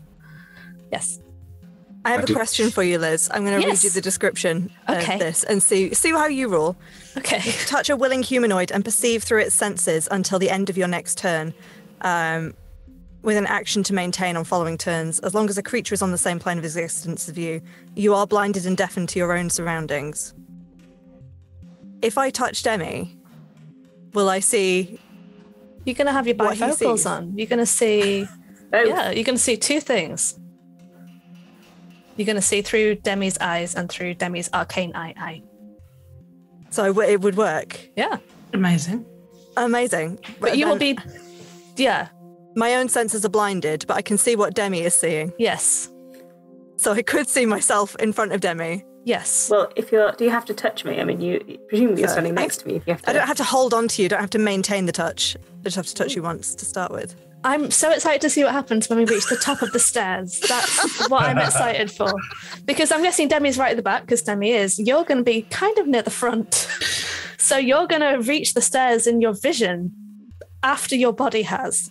But I'll know it's You see yourself. You'll see yourself toppling down the stairs. Do it. I mean, I'm down. This is a third-person video game. Yes. But the arcane eye is going down, so I know they're coming up. So I can prepare mentally for that. I'm going to say use Veracity as a walking stick, please. Veracity could hold on to Valka. Yeah, please don't fall. I mean, I just want to see what happens with this. I don't know if this is entirely necessary. I'm just curious. Do you cast it? It's now necessary, clearly. Right. Valka, could you make a wisdom saving throw? To see if you're... actually, no, I'm sorry. Make an intelligence check. Oh, no. I'm sorry, but you need to have the wherewithal to make sure that you're not going to fall down the flipping stairs. That is a nat 20. Amazing. -2. Beautiful. Yes. I was going to ask Veracity to make a dexterity saving throw to prevent Valka from toppling down the stairs. That's no longer needed. Valka, your body kind of stops rigid. I mean, I've not even asked Demi yet. If I could. Demi, something has occurred to me. Valka is not looking at you, Demi. Valka is looking straight ahead. No, this is before. Okay. Because we're assuming that I've done it, but I feel like I should ask Demi's permission first. I feel like... Can I just try something? Would you mind? Reaches to touch you. Is this okay? Is this a sort of game? Yes, I don't know. And we'll touch fingers with you. And yeah, I think she's holding on to the axe as well. And yeah. Are you about to chop me down? No. It's holstered at the hip, but she's holding on to it.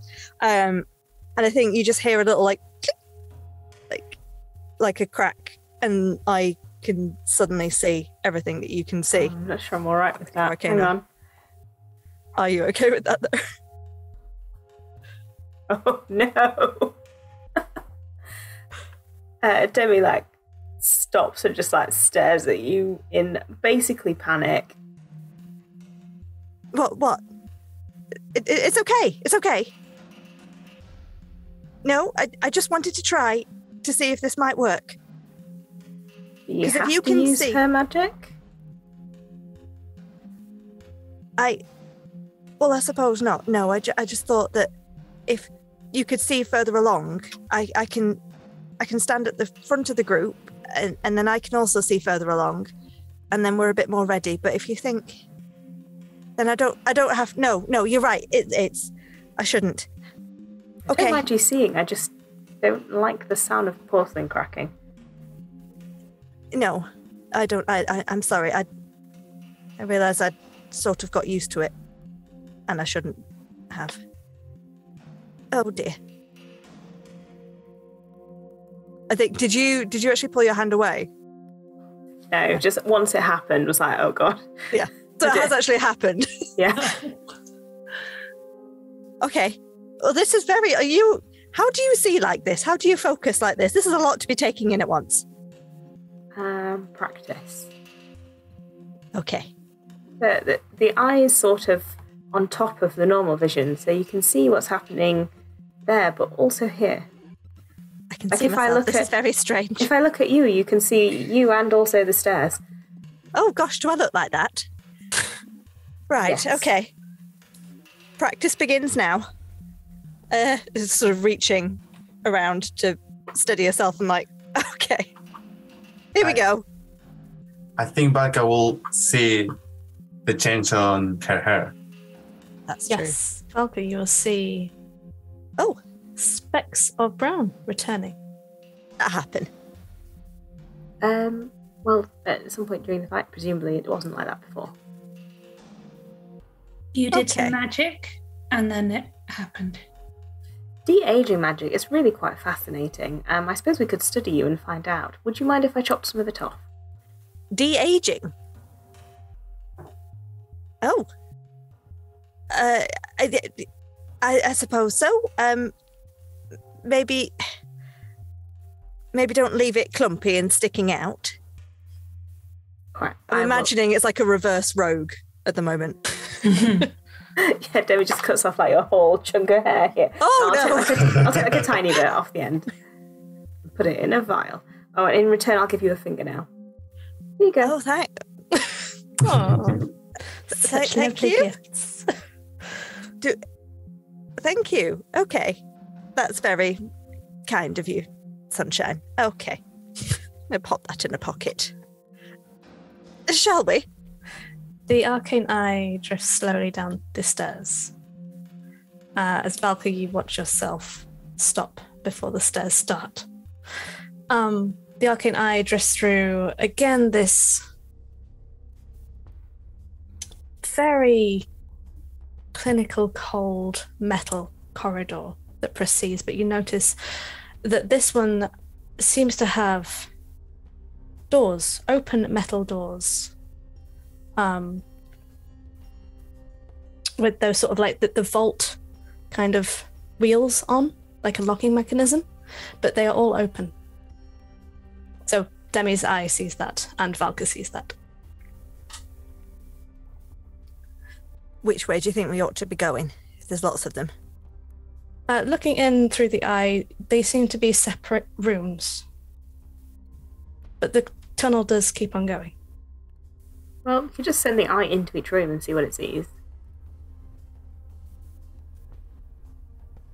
You see various places. You see,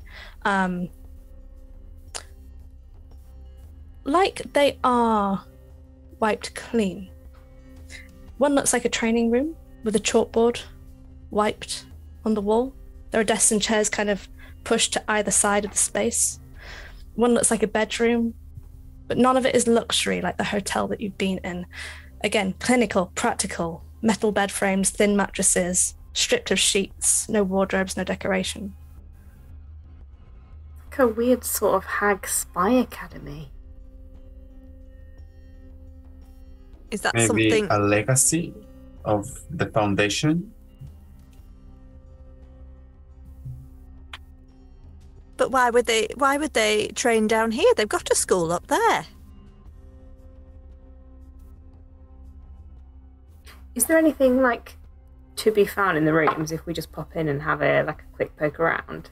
Sure, you could descend the stairs. You kind of, the sound of your footsteps kind of reverberate in the space. It's very easy to hear you all, but you make your way down the stairs. You could certainly make investigation checks for the rooms if you like. Anything specific that you'd like to kind of turn over, look at?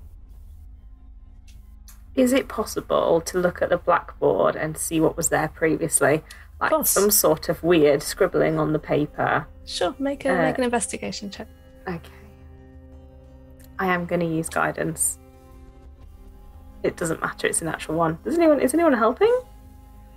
I always sort of assisting with tools to Demi. So maybe a kind of powder just to put it on top of the board to see if the pressure can reveal what was written. Are we in the room, or is it just the arcane eye? No, we'd have to go in for this. Okay. 26, thank you, Sally. With Tasselli's help and with the voice in your mind. If you look clearly on the board, there are signs. And there are indeed like formula, numbers, symbols. Nothing specifically haggy. Anything recognisable? Like, is it arcane? Is it, they were just learning a language, they were doing some maths practice, like what? I'm going to ask you to make a history check, and I will say that you can be helped by Tasselli. Because Tasselli, you'd be seeing these as you're putting the powder on. They were like both there going like, 2 + 2 = 4? Why? Right. Oh dear. A Sudoku.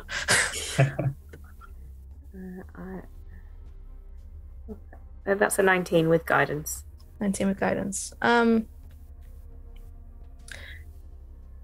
You're reminded by the creepy voice in your mind of times when you were looking through books that didn't really interest you, but you saw them anyway. These books specifically pertained to constructs, putting things together. Automatons, warforged. These look similar to the symbols that you have seen in those books, and Cecily would be able to confirm that. It's more your sort of speed, this, isn't it, Cecily? I reckon some of those designs, I mean, it's very very basic, but I see that they are training engineers or artificers, maybe. New pin for the board. All of the hags here are actually constructs. I mean, the problem in the mods were caused by a machine-ish, or like the introduction of those things. And this construct was messing around. What was the third mission? Sorry, if you remind me. Let me just forgot. I would love to. If was I it the remember. message? You hear in your mind, Demi. The expeditious retreat. Something about the expeditious She had a bad massage. Yes. Mrs. Avery. Was maybe the massager was a robot? Yeah, maybe, or one of the. I've heard of those, like seats with things that massage you automatically in the back. So maybe. Do you think the pickle shop person was also a robot? Are all the staff here robots? Well, they have those nice robot-like games. Maybe. Joe, where are you at the moment? And Joe's on the Veracity. ceiling.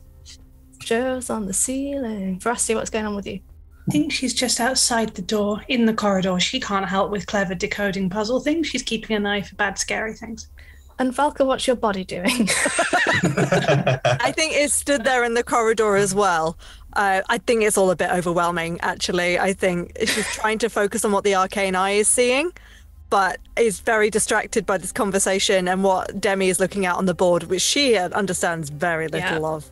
So there's just a lot going on. I think she might drop it, actually. I think it's probably all a bit much. If Valka had an idle animation, like when you stop playing in a game and the character kind of does stuff, so like Crash Bandicoot taps his foot and I think Link does a little yo-yo, what would Valka's idle animation be? Oh, I think it's like hands on hips, kind of like looking around. Oh, nice. Maybe a little scratch back of the head. Yeah, just on repeat. Yeah. Yeah, nice. Cool. So those of you in the corridor, not in the room, you notice that as the corridor continues ahead, and the lights are kind of dunk, dunk, dunk coming on one by one, you do see pipes kind of jutting from the ceiling overhead, and you do see parts where the metal paneling has fallen off, revealing like cold, wet stone. But as the dunk, dunk lights keep continuing, it then seems a little bit more sporadic as you kind of look forwards. And from this position, looking forwards, you see on some of the walls where the panels have not fallen off, there are scrape marks, and there are some on the floor as if something big has been dragged along it. Do we think the lights are supposed to be doing that? Well, they did that all the way down here. They're turning on. No, but look, down there, it's not as neat as it was. It's not as even as the others. It's getting kind a bit flashy. Yeah, it comes on, then goes off, then on. And there's some really big gouges. Have you ever sat down around a campfire and listened to someone tell an epic poem that's of the horror variety? I feel like this is the kind of corridor that might show up in that kind of epic poem. Yeah, I think this is a point where one of us shouldn't go off to explore by ourselves. Joe, can you see any better down here? Joe, could you go and explore up there for us? I mean, so I do have pretty decent dark vision. My dark vision is 120 feet as a Dwergar, and then I've also got Eyes of the Dark, which I don't think that does anything. I think that gives you 120 foot. Yeah, it gives me 120. Yeah, Shame it doesn't stack. That would be amazing. Dwergar might be 60 feet, and then this is 120. But it does mean that if I cast darkness, I can see through it. If I use sorcery points, yeah, I guess I can see further than anyone. Do I see anything better?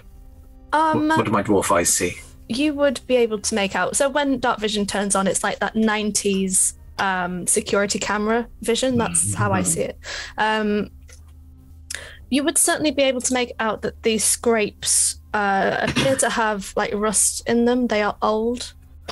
You do see that the tunnel turns into a corner. So as far as you can see, so I was talking about the sort of night vision, the cameras, the night vision goggles when you go into a bright space and you're blinded, because the lights keep coming on and turning off. It's sort of, your eyes take a while to adjust. But what you would be able to make out certainly is the rust within the scrapes. Okay. So it looks like these scrapes aren't recent. These are some old scrapes, because there's rust in some of the furrows. And what do we think that means? I mean, I suppose first thing that comes to my mind is it wasn't made by, dragging a hydra out into a swamp very recently. This is something that's happened years. Do I know anything about metalwork? Would I be able to date it? Hey. I'm going to take a little guess and say no. However, what I will ask you to do is make some kind of perception or nature check at disadvantage. And Veracity help. She wants to be looking into this as well. What specifically would Veracity do?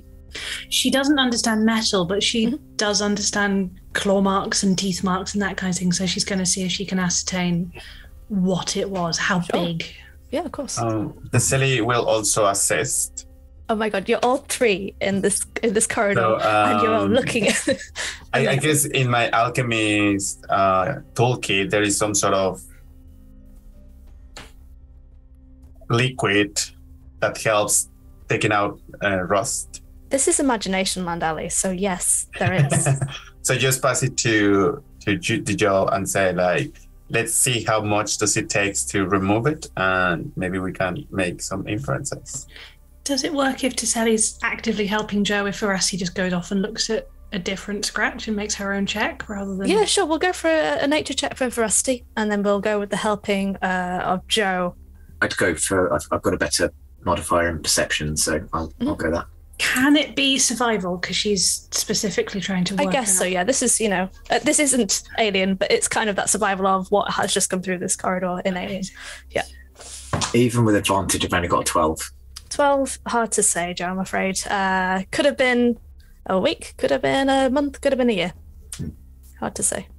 I got a nat 20 for 29. And just remind me specifically what Veracity is looking for. What made these marks? From her knowledge of animals and nature, and also her history with the Eternal Army. She's seen creepy Warforged things before. What could it be? Nothing organic. Even claw marks would not be able to make this. Nothing that was restrained, nothing that was fighting. This looks like something like a big bit of furniture maybe, or a big cumbersome item that has dinked off some of the panels of the walls and then been scraped along. Though you have not seen a big item here. The library construct was way too big to have been that. This seems more square. And with that check, I'm gonna give you, it has gone along ahead of you. From behind us, that way. Yes. It's not a creature. It's not a thing. It's like it's a box or something. But it's an object. It wasn't. Yeah, it's just been dragged from behind us down this way. From what Joe said a long time ago. But it's big. Couldn't tell you actually. Long enough for us to form, but it could have just been a week. To be fair. Okay. It's got to be sharp though, because even when I'm like a bear on fire, my claws wouldn't scratch this metal. So it's got to be something really sharp and quite heavy, I think. Right. Have we seen anything that would match this? Are you asking me or the group? I'm asking you. Okay. I won't ask you to roll for this. No, not of this size. You've seen various things of a sort of cuboid shape that are heavy enough to make this kind of indentation, but nothing of this size. Bigger than the head librarian. Yeah, that was way too big to have gone through this corridor. If I've learned something out of my training is that one doesn't always have to have all the answers, and it's okay to ask around. Giselle is going to concentrate and is going to cast Sending to Granny. Ooh. Giselle, Shadowfell solved, Rat okay.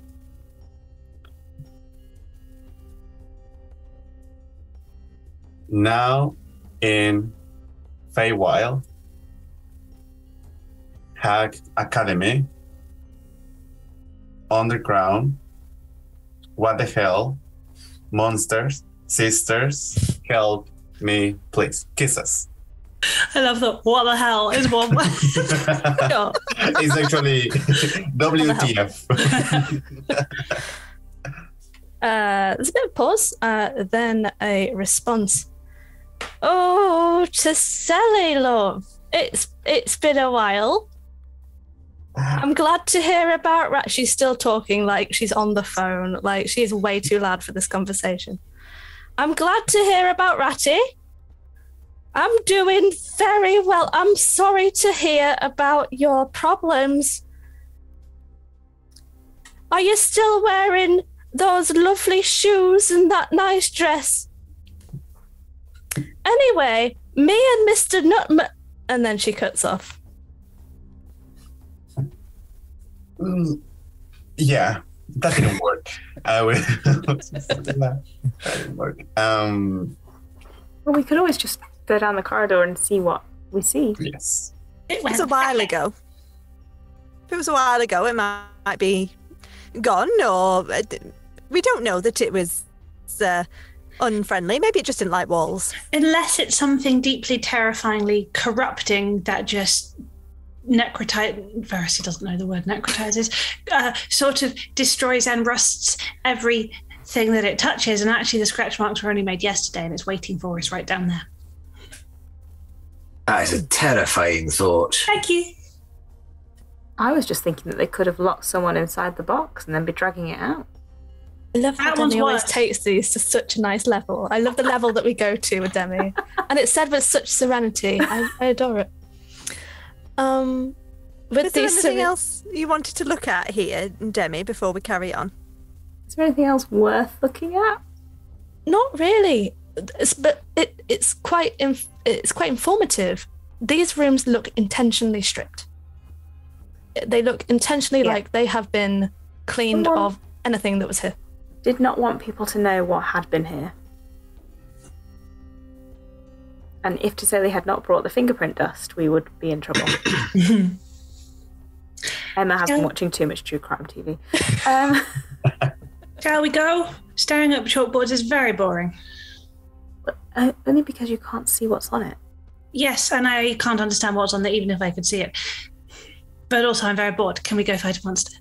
But something that you don't understand is not necessarily boring. Okay, but I am bored. Can we go fight a monster? Come along, love. Yes, we can go. Rusty's like running down this corridor at this point. You follow him, Rusty. I'm going to put you first, if that's okay. I think that's fair. Sure. Your little, she deserves to be hit. Your little feet pattering away as you go down this corridor. And you come to a bit of a stop.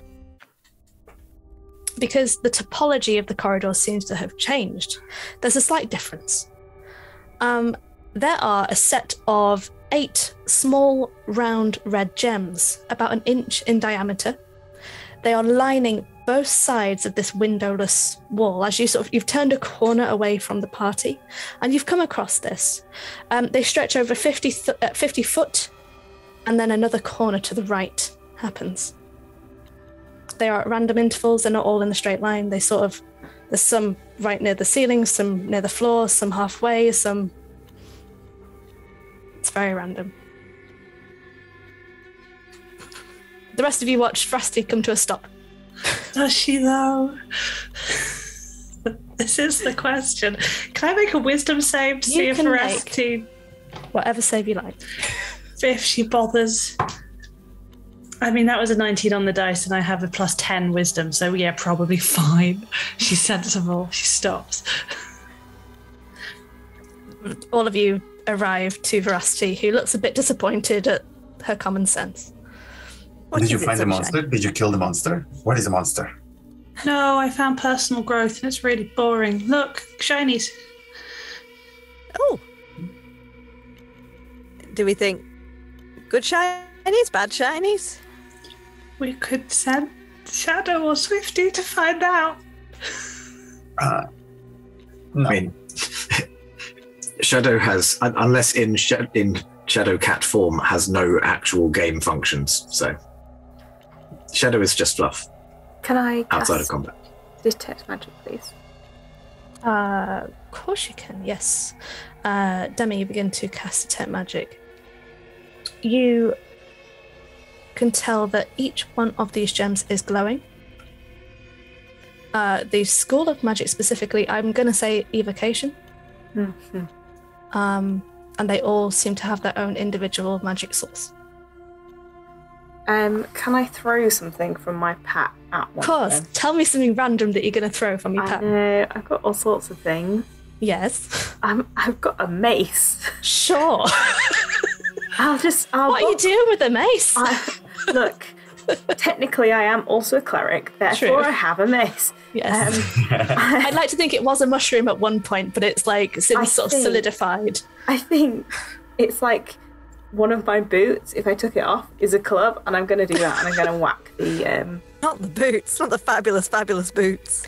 Are you throwing it down the tunnel, or are you physically whacking one of the stones? No, I'm going to whack one of the stones. See if that does anything. Demi, could you make a dexterity saving throw for me, please? I roll a... a 12. Oh no, okay. So Demi, you take your shoe off and you whack it against the wall.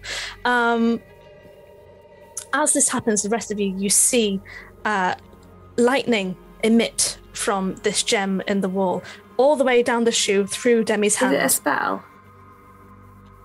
It's an effect that was triggered by hitting the object. Can this I is not count- what. Can I counterspell it? It's not a spell in that regard. I would love to say it was, but it's not. I'm going to roll some damage for you, I'm afraid, as the lightning damage just coursed down your entire body and strike into you. I really don't like lightning. That upsets Oh, my I'm sorry, no. stomach. Hold on. Let me find some real dice, because... There we go.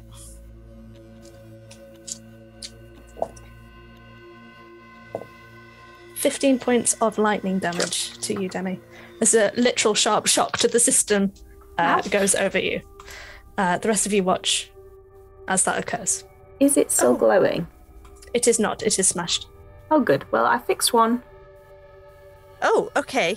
Do we think you have to touch it for it No, to do that? Because we could just walk and not touch them.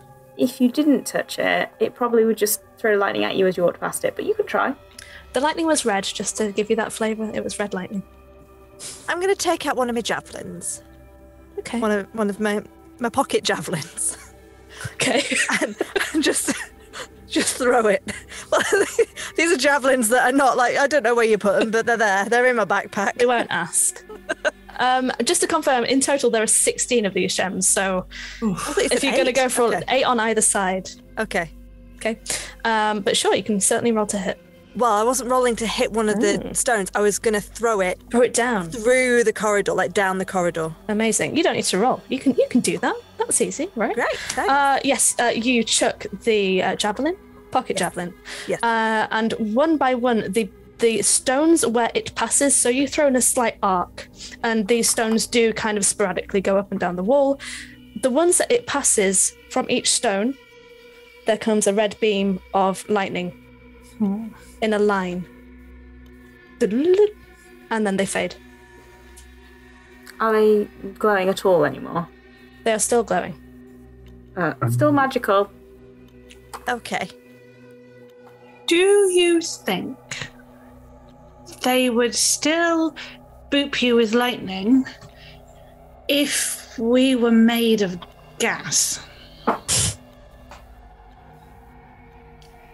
Oh, another metaphysical question. Well, it's not dimming the air, is it? Does anyone have anything that's not air but is gassy? I am gonna say that you do see Valka's javelin hit the kind of the corner wall at the far side where there are no gemstones. So there is space at the end which does not contain gemstones, about 50 foot away. But was there any triggered? So they lighting, fire, or they just detected something? They were triggered by something passing them. And what kind of effect? You know, like when you see Random? spy movies and the lasers, it's basically that. I'm calling it lightning damage, and it's red. Can I cast? Oh, sorry, Sally, you go. So the city has this theory, first of all. So, Swifty, come around. I'm gonna pick up Swifty and approach or take the obsidian on top of it, close to one of those gems, to see if there is any interaction. Ooh, interesting.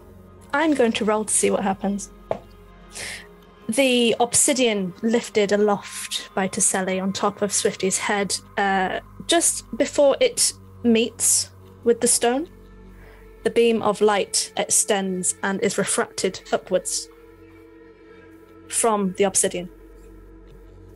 Yes, this is artificer shit. Now, I probably can take some time to deactivate them, but I can promise it's going to work, and I can't promise they are not going to be activated and kill me. How about I cast a really big fog cloud so they can't see us, and then we walk down it?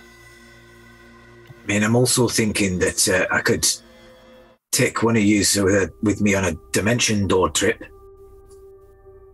But I mean, I could burn quite a lot of power and take everybody down one by one, but I'm not sure how many trips I can make before I'd run out. I'm going to cast a 3rd level fog cloud in the corridor. Well, can someone throw something and we'll see if it does anything? Oh, yeah, I'll just throw another... How many javelins do you get, Anna, in a pack? 5, I believe. 5. I will Can throw... collect them down the other end. Yeah. Yeah. I'll throw another javelin. Cool. Demi, you know what it looks like when the clouds gather lightning. It's something that you don't like to look at when it happens. And this looks like a cloud full of red lightning as the javelin drifts past. So the cloud's setting it off now, or just the javelin? The cloud is there. The javelin sets it off as it moves through. All right, you can see despite the fog cloud, so I'll drop the fog cloud. So, the excitement of being able to fly gave me the feeling that I could maybe do a stronger magic than I ever have been before. We leveled up at the break. I feel like it is the strongest thing I can do, and I can only do it once. But I think I could turn us all into sort of air, and the fog's not setting us off, and then we could just. I'm on board with the air plan. Into air. Yeah, I think we'd stay air for quite a long time until we decided that we didn't want to be. And it's really good if we just want to move and no bad things could hit us. It's no good if we want to, hit things or talk or do things, but it's amazing for not getting hit by lightning on a wall. I'm and we at least talk to each other. It doesn't... I don't know. So you're saying that all of our abilities are gone? Sorry, that's a bit of gas humour there for you. Oh. I got it. That wasn't a very noble joke. But it takes an entire minute about thinking about being a person again. Quick question, how quickly can you move as gaseous formed people? Really fast. Is it fast? I thought it was really slow for some reason. Creature has a flying speed of 300 feet. Oh, Jesus. Nice. One of them, vampires are really slow when they tend to mist. That's it. Well, It's a bit overkill, but it is an option. If we could all talk telepathically to each other, would we be able to communicate while we were gas? God says yes. Question for God. God says yes. If we all just sit here for 10 minutes while I work on something, we should be able to all... Does anyone mind us all being connected telepathically? Does that mean Drusilda will be in my head? Is Drusilda in... I mean, my creepy person might be in your head. They're nicer. That's Drusilda has not been in my head when I've been awake, if that helps. Not concerning. Mine tends to only speak to me rarely. And actually, yeah, Drusilda went into my head when I was asleep last night, so it's a silly thing to worry about. I'm happy to. Does anyone mind being gas as well, though, being some air? I've never been a gas before. Me neither, but you are very funny. How many of us can you affect? All of us? Up to 10 of us. I'm going to count the Hydra egg as an us. It is a person. Well, I think that counts 5, though. No. Everything we carry just gets transformed, so it depends if the Hydra egg is a creature or... It's an accessory. It's fine. Accessory. Yeah. I'll spend 10 minutes casting Rory's telepathic bond. Ooh, nice. It varies. We had this discussion in Warriors. In this world, it's Rory's, isn't it? Okay. Rory's. Like it's... Mine silver. That's the badger. Mine silver, yeah. Marvellous. Your minds begin to sort of one by one, the strings between your minds connect to each other and onwards and onwards and onwards.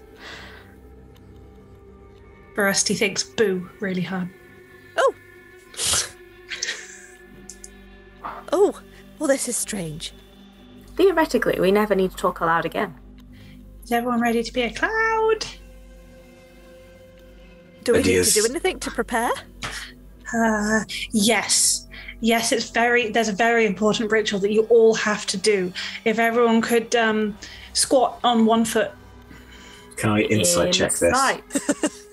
Yes. I will bardic inspiration that. The insight check or the... Okay. Oh, I got a 17 deception. 17, yeah, thank you. I got a 7 on my insight. 21. Including bardic inspiration? It's just at the 8. It's not going to help. Oh, yeah, true. I'm not inciting that. I'm doing it anyway because I want to play Veracity's game. Veracity's being sincere. Absolutely. It is something that everyone has to do in order for this spell to work. It must be. Oh, all right. So everyone, squat down and then lift one foot off the ground. Careful not to overbalance. And then you need to stick your tongue out and do your very best to touch the tip of your nose. I got a 21, so I'm just standing behind everyone, like winking at Veracity. Veracity is possibly even more pleased to have an audience.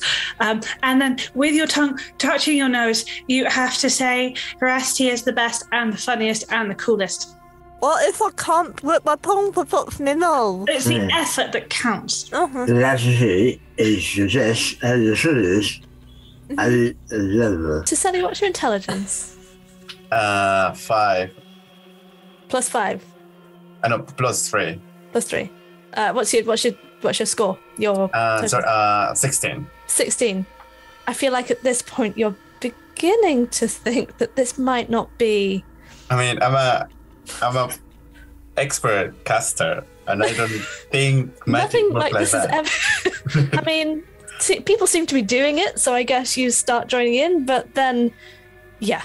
If Veracity sees the skepticism in Tiseli's eyes, she'll say, "The ways of nature are very different from the ways of metal."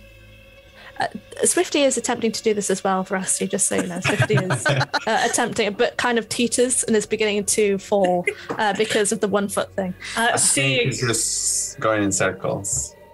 Yeah. Seeing Swifty start to fall and everyone else with their tongues out telling Veracity she is the greatest will be, before Swifty can hit the ground, she will cast Windwalk. Cool. And everyone... We are wisps of cloud. We have a flying speed of 300 feet, resistance to damage from non-magical weapons. All we can do is dash or revert to normal form, which would take a minute, during which time we are incapacitated. So we want to not do that somewhere dangerous. Yes, but we don't fall out of the sky if we do revert, when the effect ends, because we descend 60 feet per round and land safely. And this lasts for 8 hours. Unless I lose concentration. Wow. But can you choose to not be a... Yes, and also it's not even concentration. This lasts for 8 hours. But yes, anyone can choose to revert individually. It doesn't affect anyone else, and it takes a minute. Cool.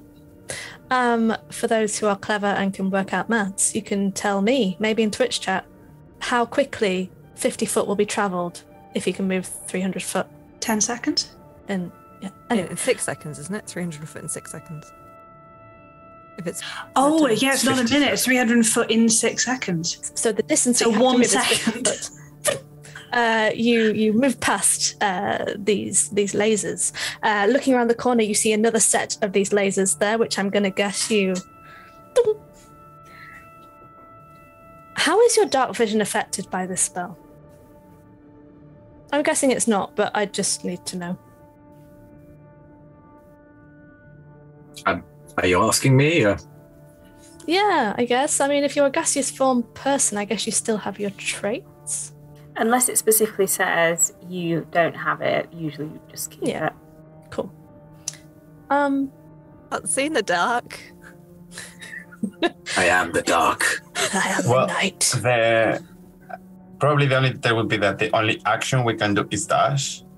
So I don't know if that counts like, can I investigate? No, because you are made of gas. Can I don't know if you can't. If those kind of actions like checks are. You can't do anything apart from dash or revert. I say we'll rapidly dash. Okay, so you're able to move past these lasers, but what you do end up in appears to be a 30 foot by 30 foot room. It doesn't matter if you have dark vision or not, because it immediately lights up. There is an archway leading straight ahead on the opposite side of this room. But what you see in your gaseous forms are 10 or so figures. These figures, their heads are down. They are unmoving, standing. They appear to be breathing. Is it the staff? I'm so prepared for my conspiracy theory to come true. You see their chests moving and they are swaying slightly, and oddly those motes of light, those Feywild lights, have made their way down here too. They seem to bob and flit between these figures. What would you like to do? Dash. Can we at least get a look at their faces as we dash past? Sure. Do any of them? We could dash in circles around them just to see them better. Okay.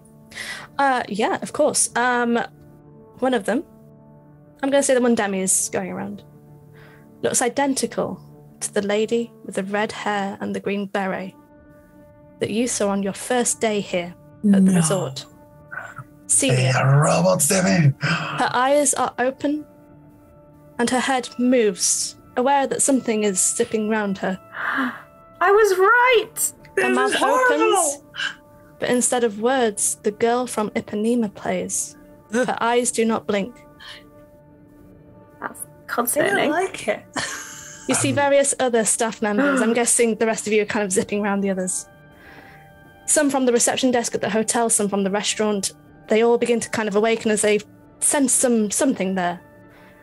One of them is a waiter with oiled back hair. When he awakens, he makes a beeline for one of the walls to the right and begins walking continuously into it. There's another figure, again from the restaurant, you guess, wiping a plate. In his hand, there's a wisp of cloth that remains, and a hole has been rubbed completely through the plate. You see the fingers that are holding the wisp of cloth, but there's no skin on them. Instead, only the bare and sort of scuffed metal of mechanical armature, sparking on occasion as it hits the plate. I'm going to say, Joe, you are going around a furball from the front of house of the hotel. He lifts his arm to wave at nothing, apparently, and his arm promptly drops off. He says, welcome, and then shuts down, looking to the ground. The head slowly drops forwards, and there's a sound of grinding gears. These are all the broken ones. Is the sexy man from the chicken shop here? Make an investigation check if you can. As a whisper. I can't. Hard to say. You're whispering around so quickly. Are we staying as wisps, or are we stopping being wisps so we can poke these people properly? I'm gonna transform back. Not a sentence Emma thought she would ever say in her life. Sorry, carry on. Can I? It just ends in this chamber. There's no other chamber. No other corridors. There is an archway that continues forwards. I would like to continue forward and make sure we're not turning into something between death and worse death. Got you. So you continue through the tunnel. You pass someone who is dressed in clean, crisp, white clothing. She looks not menacing, and she's sort of just gently kind of pacing towards the archway that you've just come through. The corridor does continue, then it kind of veers off to the right. How long does the telepathic ability, is there a maximum range? Like if I go 300 feet away from people, am I going to be out of thinking range? Could you let us know about Rory's telepathic bond? What's the range of telepathy? Don't go to a different plane of existence. Okay. I will try. Okay. I kind of think to everyone, I'm just going to go on a quick recce, see if there's anything else dangerous down this tunnel. Hang on, I'll come with you. I don't think you should go off on your own. That epic poem around the fire said don't do that. Didn't they also say don't split up? But probably checking before, because I can't do this again till tomorrow. I think if we check if there is something scarier coming, but I don't like Joe going on his own. I mean, what are they going to do to me? Whack you. Waft at you. Blow you away. Spells still hit you. Oh, yeah, please come with me. That's good to know. I'll come as well. Oh, wait, no, Demi, Taselli, do you need someone to stay with you? I'll protect Joe, you protect Taselli. And okay. Demi is probably good to protect himself. I don't think we need protection, but you're welcome to stay. Have you told us that you're degassing, Taselli? Yeah, I'm degassed. Okay, I'll do the same. Oh, all right. Well, if Taselli's degassed, we could all just stay gas, and then Taselli can do all of the looking at things, and we can just speed around this room forever. But if they attack him, then we've got to wait a minute. Because there is a lot of wind walk passing around Taselli, I think the dress is fluttering all around. Marilyn Monroe's in the room, yes. Marilyn Monroe scene here happening. Yep.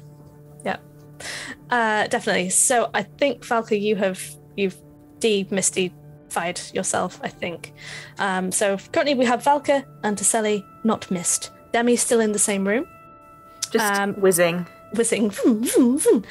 Joe and Veracity, you continue through. Veracity, you pass this same lady who's just sort of calmly walking down the corridor. You very quickly pass quite a few things. These things include what look to be about 10 or so people as you cross them. You then turn a corner. You see an open hatch in the ground leading to a pit. There are spikes in this pit, but you look into the pit as you pass very quickly and see a robot, by all accounts, trying to fix itself as it's impaled on one of the spikes.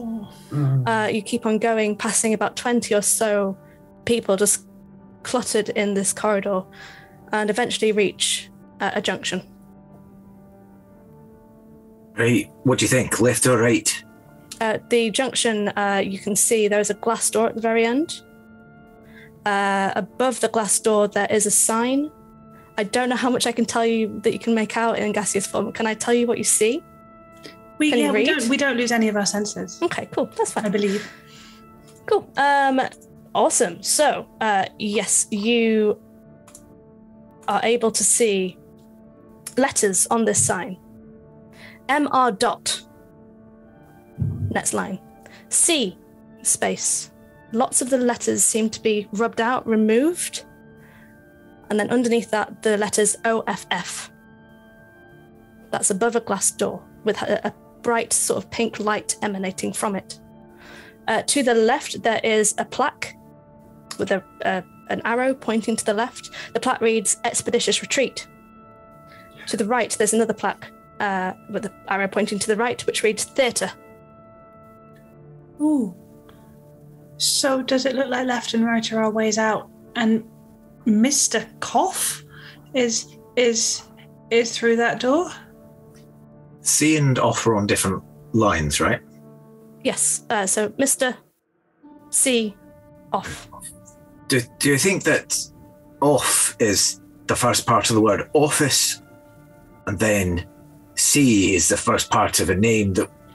Do we know of anyone, Mr. C? You're very clever. No. Can't think of any myself. I'm thinking to everyone, thinking out loud to her. Anyone remember anyone, a Mr. C? What about Chief? Chief. Officer? And Jam Maker begins with J, so... There was the gnome, the Caper the gnome that we met on the barge, Joe, but I don't think he was anything to do with this. It's the only male C that I can think of, unless we think Mr. is not necessarily denoting a male person. MR dot. I suppose the dot could be part of a Mrs. that's been scrubbed off.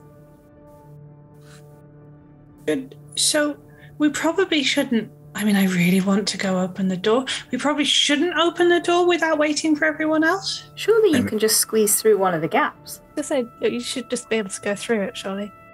I mean, yeah, but if there's someone in there. Okay. As that's happening, just tell me what's going on in the current room with Tiseli, Valka, and Demi. You said that one of them dropped one of the arms. It fell off completely. I think that would be the first piece that I want to investigate. Okay. But also, if I want to...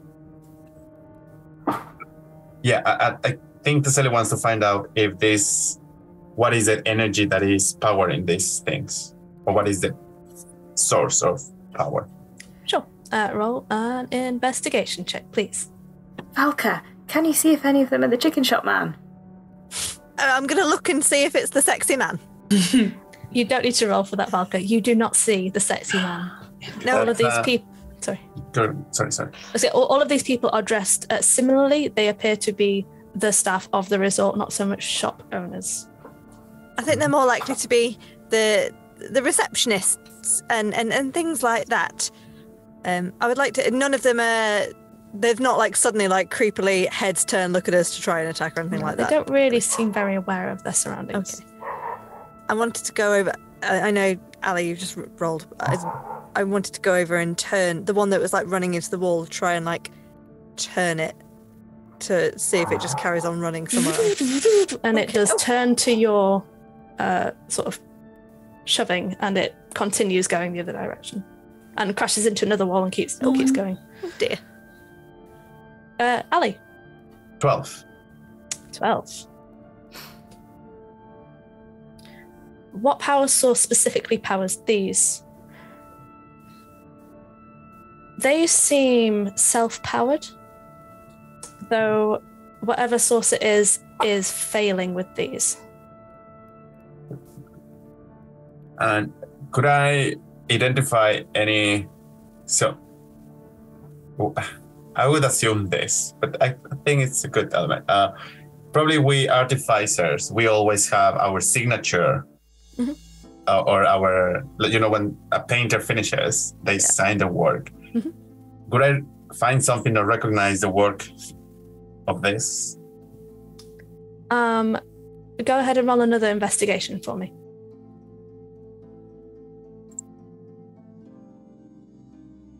28. Oh, nice. You find it's quite funny for those watching. You see Tiseli pretty much manhandling all of these people. He lifts up the legs of them, takes off their shoes. Underneath the sole of their foot, you see kind of scored into the fake skin of these people. There's the maker's mark. This maker's mark features the letter C and a very small key symbol. Okay. I will communicate this to everyone. Can I do a history check to see if I come with? Sure. Think, Casali. Think. 14. 14. I don't know, the only keys you've really seen, I guess, or interacted with, or had any concept of. Lady Babington had some keys on a cute necklace, and you've used those to like open up portals and go through. That's your recollection of keys.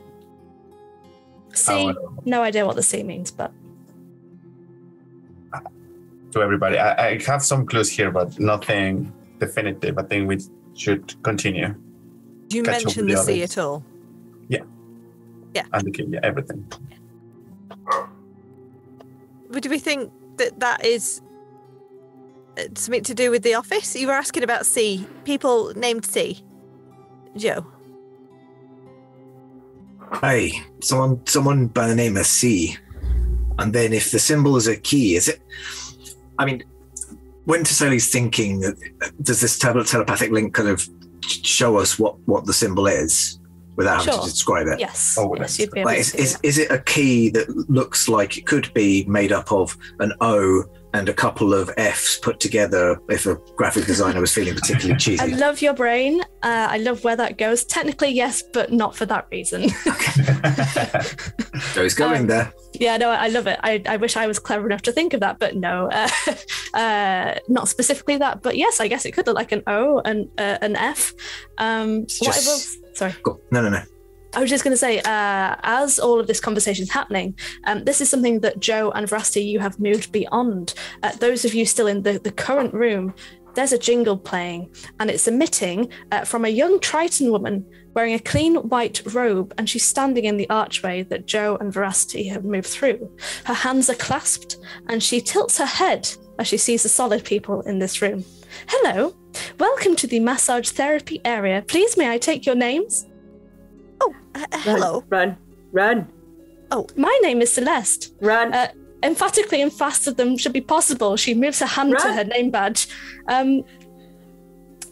Why are you not running? Run. Her eyes kind of flash with a crescent moon iris, and they almost seem to glow in the dark of the tunnel. Here at the Expeditious Retreat, we offer many services. Please follow me. Run. Okay, Taseli, you know what? We've not booked an appointment actually, so we should maybe be going. She motions further down the tunnel, then promptly and very forcefully kind of moves into the wall right next to her. Like she physically moves into the architrave. She takes a step back and then continues through with like an embarrassed laugh. Here at Murkendraw Bog Resort and Spa, your enjoyment is our number one priority. Please take the keys for your rooms. And she holds out her hand to nothing and stops for a while. Thank you very much. Do I have to say it again? Taseli, are you moving? Yes. Okay, yeah. How tall is We've got to get past her, right? Because she's in the entrance of the... There's enough space for two people to walk side by side in these, so we would be able to pass her. And how tall the corridor is of the 10 room? foot. Okay, so no flying jet. Watch out for the spike trap. The spike trap. Oh, gosh. Oh, okay. Okay.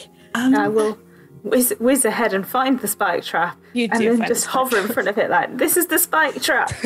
Like, more of this wibbling. Bizarrely constant movement. You continue past Celeste, who kind of keeps on walking and kind of twitches sporadically. And you hear her say, I'm sorry, there are no guests allowed beyond this point. This area is off limits. I'm sorry. Please take. And then she powers down. Okay, I was going to say, I think one of them over there wanted a massage. I'm just going to turn her to face the one that's running into the wall. She then powers up. Hello, welcome to the massage therapy area. Please, may I take your note? And that continues. Those of you who are solid, it's cramped. You notice as the lights flicker in this corridor that there are quite a few staff members kind of all huddled in this corridor. You do see beyond them Demi kind of whizzing in a circle. Right here, the spike trap. Just kind of like ease like try to stay as far away from them as possible, like scoot along the wall, like, oh dear. Yeah. Don't mind us. There's the random twitches, there's random ha ha ha ha, as if they're talking to someone and they're not. You're both able to kind of smudge past. Seeing Demi circling above the pit, you are able to take a good look inside the pit, which is 10 foot wide, 15 foot across. The metal spikes are kind of clustered in there. There's a massage therapist in the bottom attempting to repair themselves, and they look up at you and say, please relax, please relax. The only thing I'm thinking, I feel like my thoughts are moving faster because I'm gassed at the moment, is do you think they didn't know that all their staff were robots, or do you think this is some sort of creepy way to get rid of all of us? I mean, it could be either of them, really. Why do you think they'd be trying to get rid of us specifically if they asked us to help? Why did they ask us to help? Why did they ask us to help? And also, why didn't they know that all the staff were robots? Surely they knew their staff were robots. Maybe someone is replacing them without the managers knowing. We should go and find that person. Why would they be asking all of us specifically? We didn't know each other beforehand. What if we all got to... I know Veracity and I have things in common, but what if... Oh, you and Tasselli knew each other as well. You both pissed off Drusilda. I pissed off Drusilda, and Tasselli really helped me piss off Drusilda. And I don't know about Joe, but Joe seems to just be here. Oh, good. I thought you were going to say that Joel just generally pisses people off. No, I think you're lovely, says Veracity from inside the office. There's also in the office. We'll certainly get there, but I need to know, how do Valka and Tasselli wish to cross this 15-foot gap that's got a broken person in it? Picks up all the trail and flies through. Okay. Is Tasselli taking anyone with him? I put Swifty and the egg on the other side, and then I will come back to help Valka. Awesome. All right. So, are you sure you're all right lifting me, love? You just hold this, and I give you half of the trail. Put it over your shoulder. Let us know if you need anyone to come and cast fly on you. They seem fine. They're all doing fine. It's great. Wow, I've never thought this fast in my life. I've got so many thoughts to put on the board. I've never heard you sound this excited. I can see all the red lines, Valka. Okay. You were right all this time. You all approach the end of this corridor. Veracity and Joe, you're already within this and see this straight up. The rest of you, I guess, looking through the door, you see lots of hulking metal tubing of various shapes and sizes snaking along the ground and upwards through the ceiling. There's an undulating kind of purple and pink light, which seems to be coming from the back of this cluttered space. It emanates from what looks to be a massive organ, like a console, an organ console. It has no pipes, but there are buttons. Not that type of organ. I saw Rebecca giggling. And you see a massive musical instrument, organ. I'm about to say knobs, so the big pipes. Buckle up. But yeah, plenty sure it's a wind instrument. Yes, there are no pipes. There are buttons shaped like piano keys. They are over 4 tiers, and there are knobs and stoppers to the right and left-hand side of this tiered workspace. Where the organ pipes would be, Sean, your face is beautiful. There is a set of long, thin crystals wrapped in metallic panels. The crystals are glowing and crackling with energy. Veracity and Joe first in this room. I guess these things sort of move with you. You notice that there are lots and lots of these Feywild moat clusters. They're kind of clumped like frog spawn, stuck to the walls, stuck to the ceiling. They attempt to kind of stick to you as you drift through. You've all seen this. What's going on? You're able to see, I guess, the forms of Veracity and Joe because these things are sticking to them. Given that there's nobody in here, I think waiting to jump out and go boo, should we turn back into people? Because if this giant organ decides to explode everywhere, then we'll just have to sit there for a minute and we won't be able to do anything. If I turn back into a person, I won't be able to think this fast. I believe in you. Right, I'm just going to waft some of the little motes that are trying to cling to the gaseous forms, just like, go away, leave them alone. I mean, I would have liked to have known that we're not going to have to do any difficult climbing to get out, but I suppose we could just, I don't know, between us probably can cover everyone if we need a fly. I will reluctantly start turning back into a human. The thoughts are still quick, though, Demi. But maybe you're not able to verbalize them as quickly. I don't know. Veracity, sadly, solidifies. So this room that you're in, it does kind of turn a corner. It's like kind of a scrap heap maze in here. Although it is only one room, it's just all the scrap kind of forces, kind of pathways through it. You see a bunch of coffee machines, similar to the ones in your room, stacked against a right-hand wall. There are scraps of metal, shavings, cables, springs, cogs, nuts, bolts, and like tools littered everywhere.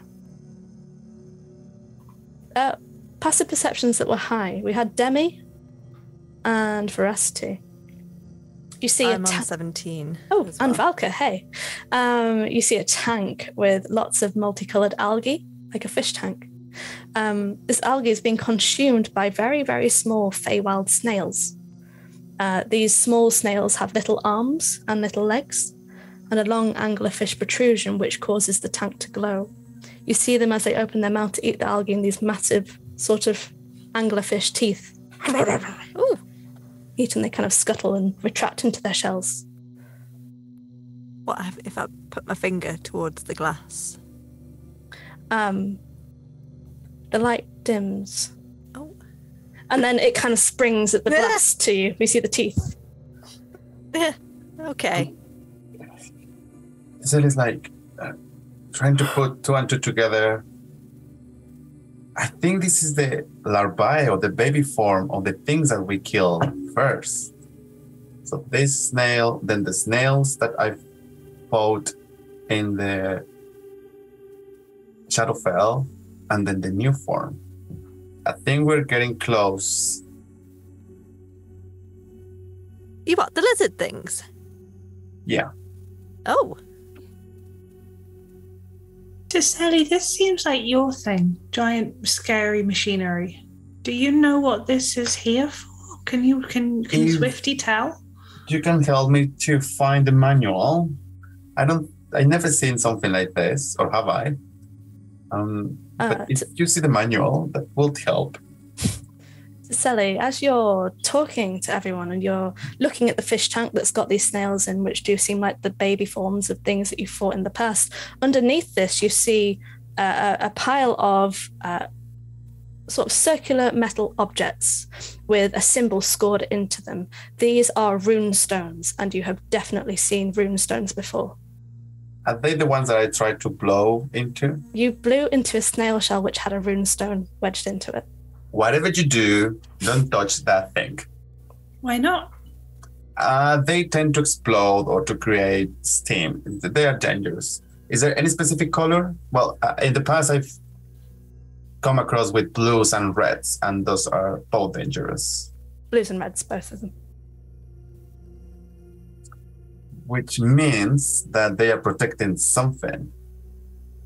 Now I want to touch it. Surely we can find a way to touch it without touching it. This fish tank.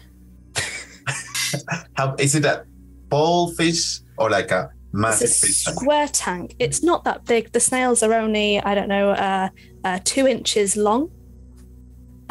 So the tank itself is not big. It's on a table. Underneath the table, in a pile, there are 6 or so of these runestones. How sure are you, Sally? How sure of wanted to touch it, or how that we sure need to move the stones? They were somehow protecting something, but I also have the impression that they might not be from the Shadowfell. So I'm 85% sure that. All right, I'll cast telekinesis. Much easier than what I was going to do. Just got to list them one by one. Object. I can move any object that weighs up to 1,000 pounds. Cool. Where are you moving it to? First I'm going to move the tank off. Okay. Then I'm going to start flinging the stones into the distance. The distance of this sort of 30 foot by 30 foot room All is right, I'll not carefully pick them up and put them down, in a slightly different position. What happens if you put them in the tank? It might kill the snail. The snails don't look very friendly. You're not hurting anyone. They tried to bite Valka's finger, and they might. And didn't Taseli say they grew up into the scary things? We'll keep it as an option. Okay, I just thought it might be fun. We've got something in our bags already that is going to grow into a big scary thing that kills people, and we don't seem to be killing that. So, Well, I mean, I don't understand that decision either, to be honest. But you make a good point. We should be consistent in our inconsistencies. I mean, do we not think a hydra could be we could try and train the snails? I'm just moving the rune stones. I don't think we should try and keep carnivorous snails. No, only fair enough. Scaly, multi-headed snakes. What Joe said. No, but I mean, it's not yet dangerous. If it start biting, I will take care of it. Promise. Is there anything under the stones? There is nothing under the stones. They do not light up to the telekinetic touch. They seem... I want to use the word inert, and I apologise if that's not the right word to use, but I'm using it anyway. They seem inert. Nothing here, sorry. Is there anything in the tank? Looking into the tank, you see a lot of algae. You see what looks to be shed skin, kind of floating on the top, skin of the snails, as if they can grow. And these ones do appear to be growing. You don't know how quickly, but there's nothing within this tank.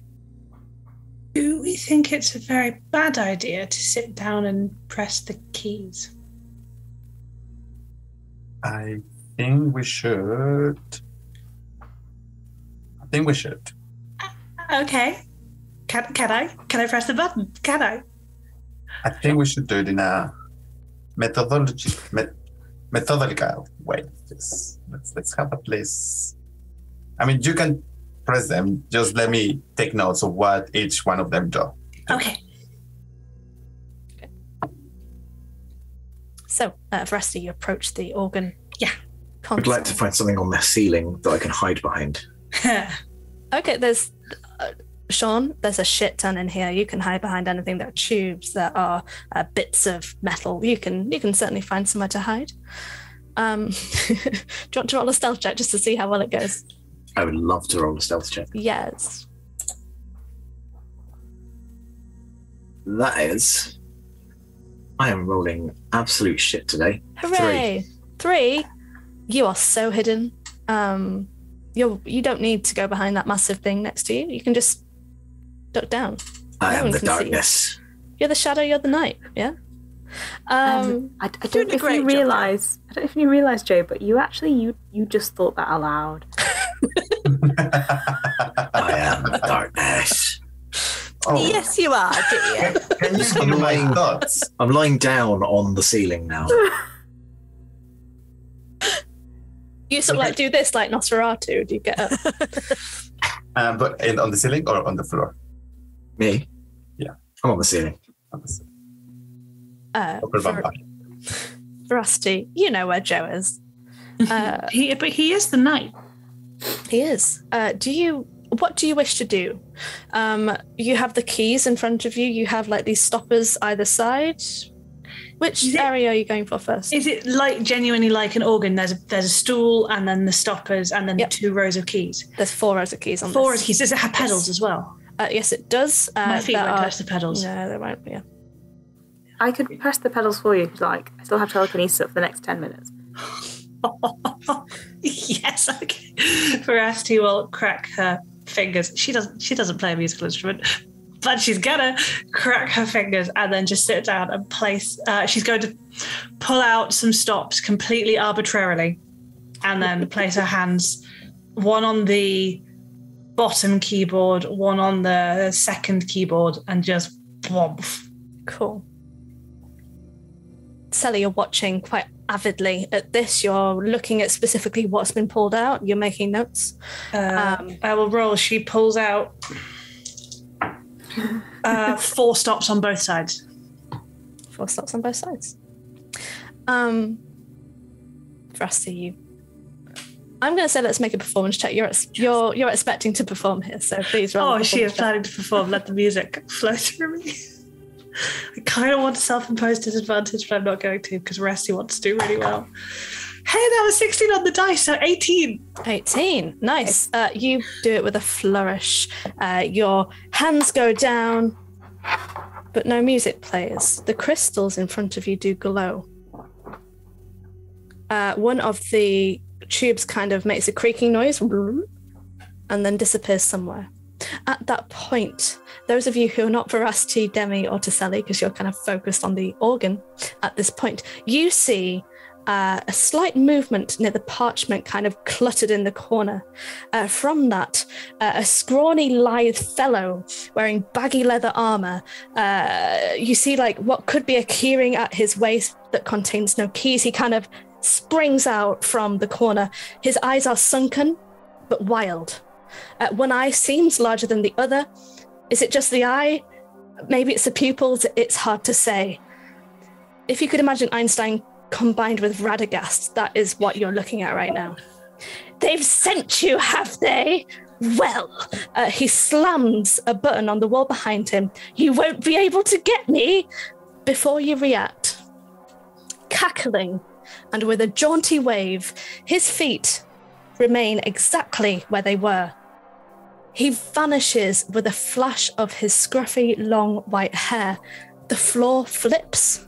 He rotates and is replaced by 4 Expeditious Retreat employees, one of whom is carrying an aromatherapy humidifier. And I think that's where we're going to end today's episode. Amazing. Oh dear. I'm so confused. Welcome to my brain, everybody. Thank you for joining us and being part of this, I'm going to say, confusing carnage that was tonight's show. If you enjoyed tonight, thank you for watching. The next Monday show will be Anarchy in the Astral Sea, DM'd by the lovely M. What's happening, M? Chaos. Just utter chaos. Yay. They're on a sort of epic space adventure, kind of reluctantly, and it's going great. Yes, that's what we'd like to hear. So that is going to be every Monday from 6 p.m. UK, 10 a.m. Pacific. We will be playing every Tuesday, also from 6 p.m. UK, 10 a.m. Pacific. Same time Friday, we have Talk Together, our chat show, where we interview our players, DMs, and other TTRPG industry voices. You're going to see one of Nat, Rebecca, Tom, Chris. Have I missed anybody? We're the regulars. We're the regulars, yeah. Interviewing somebody else. Who will win the coveted badge of timekeeping? I feel like it's already been won a couple of times. But who can say? Who can say?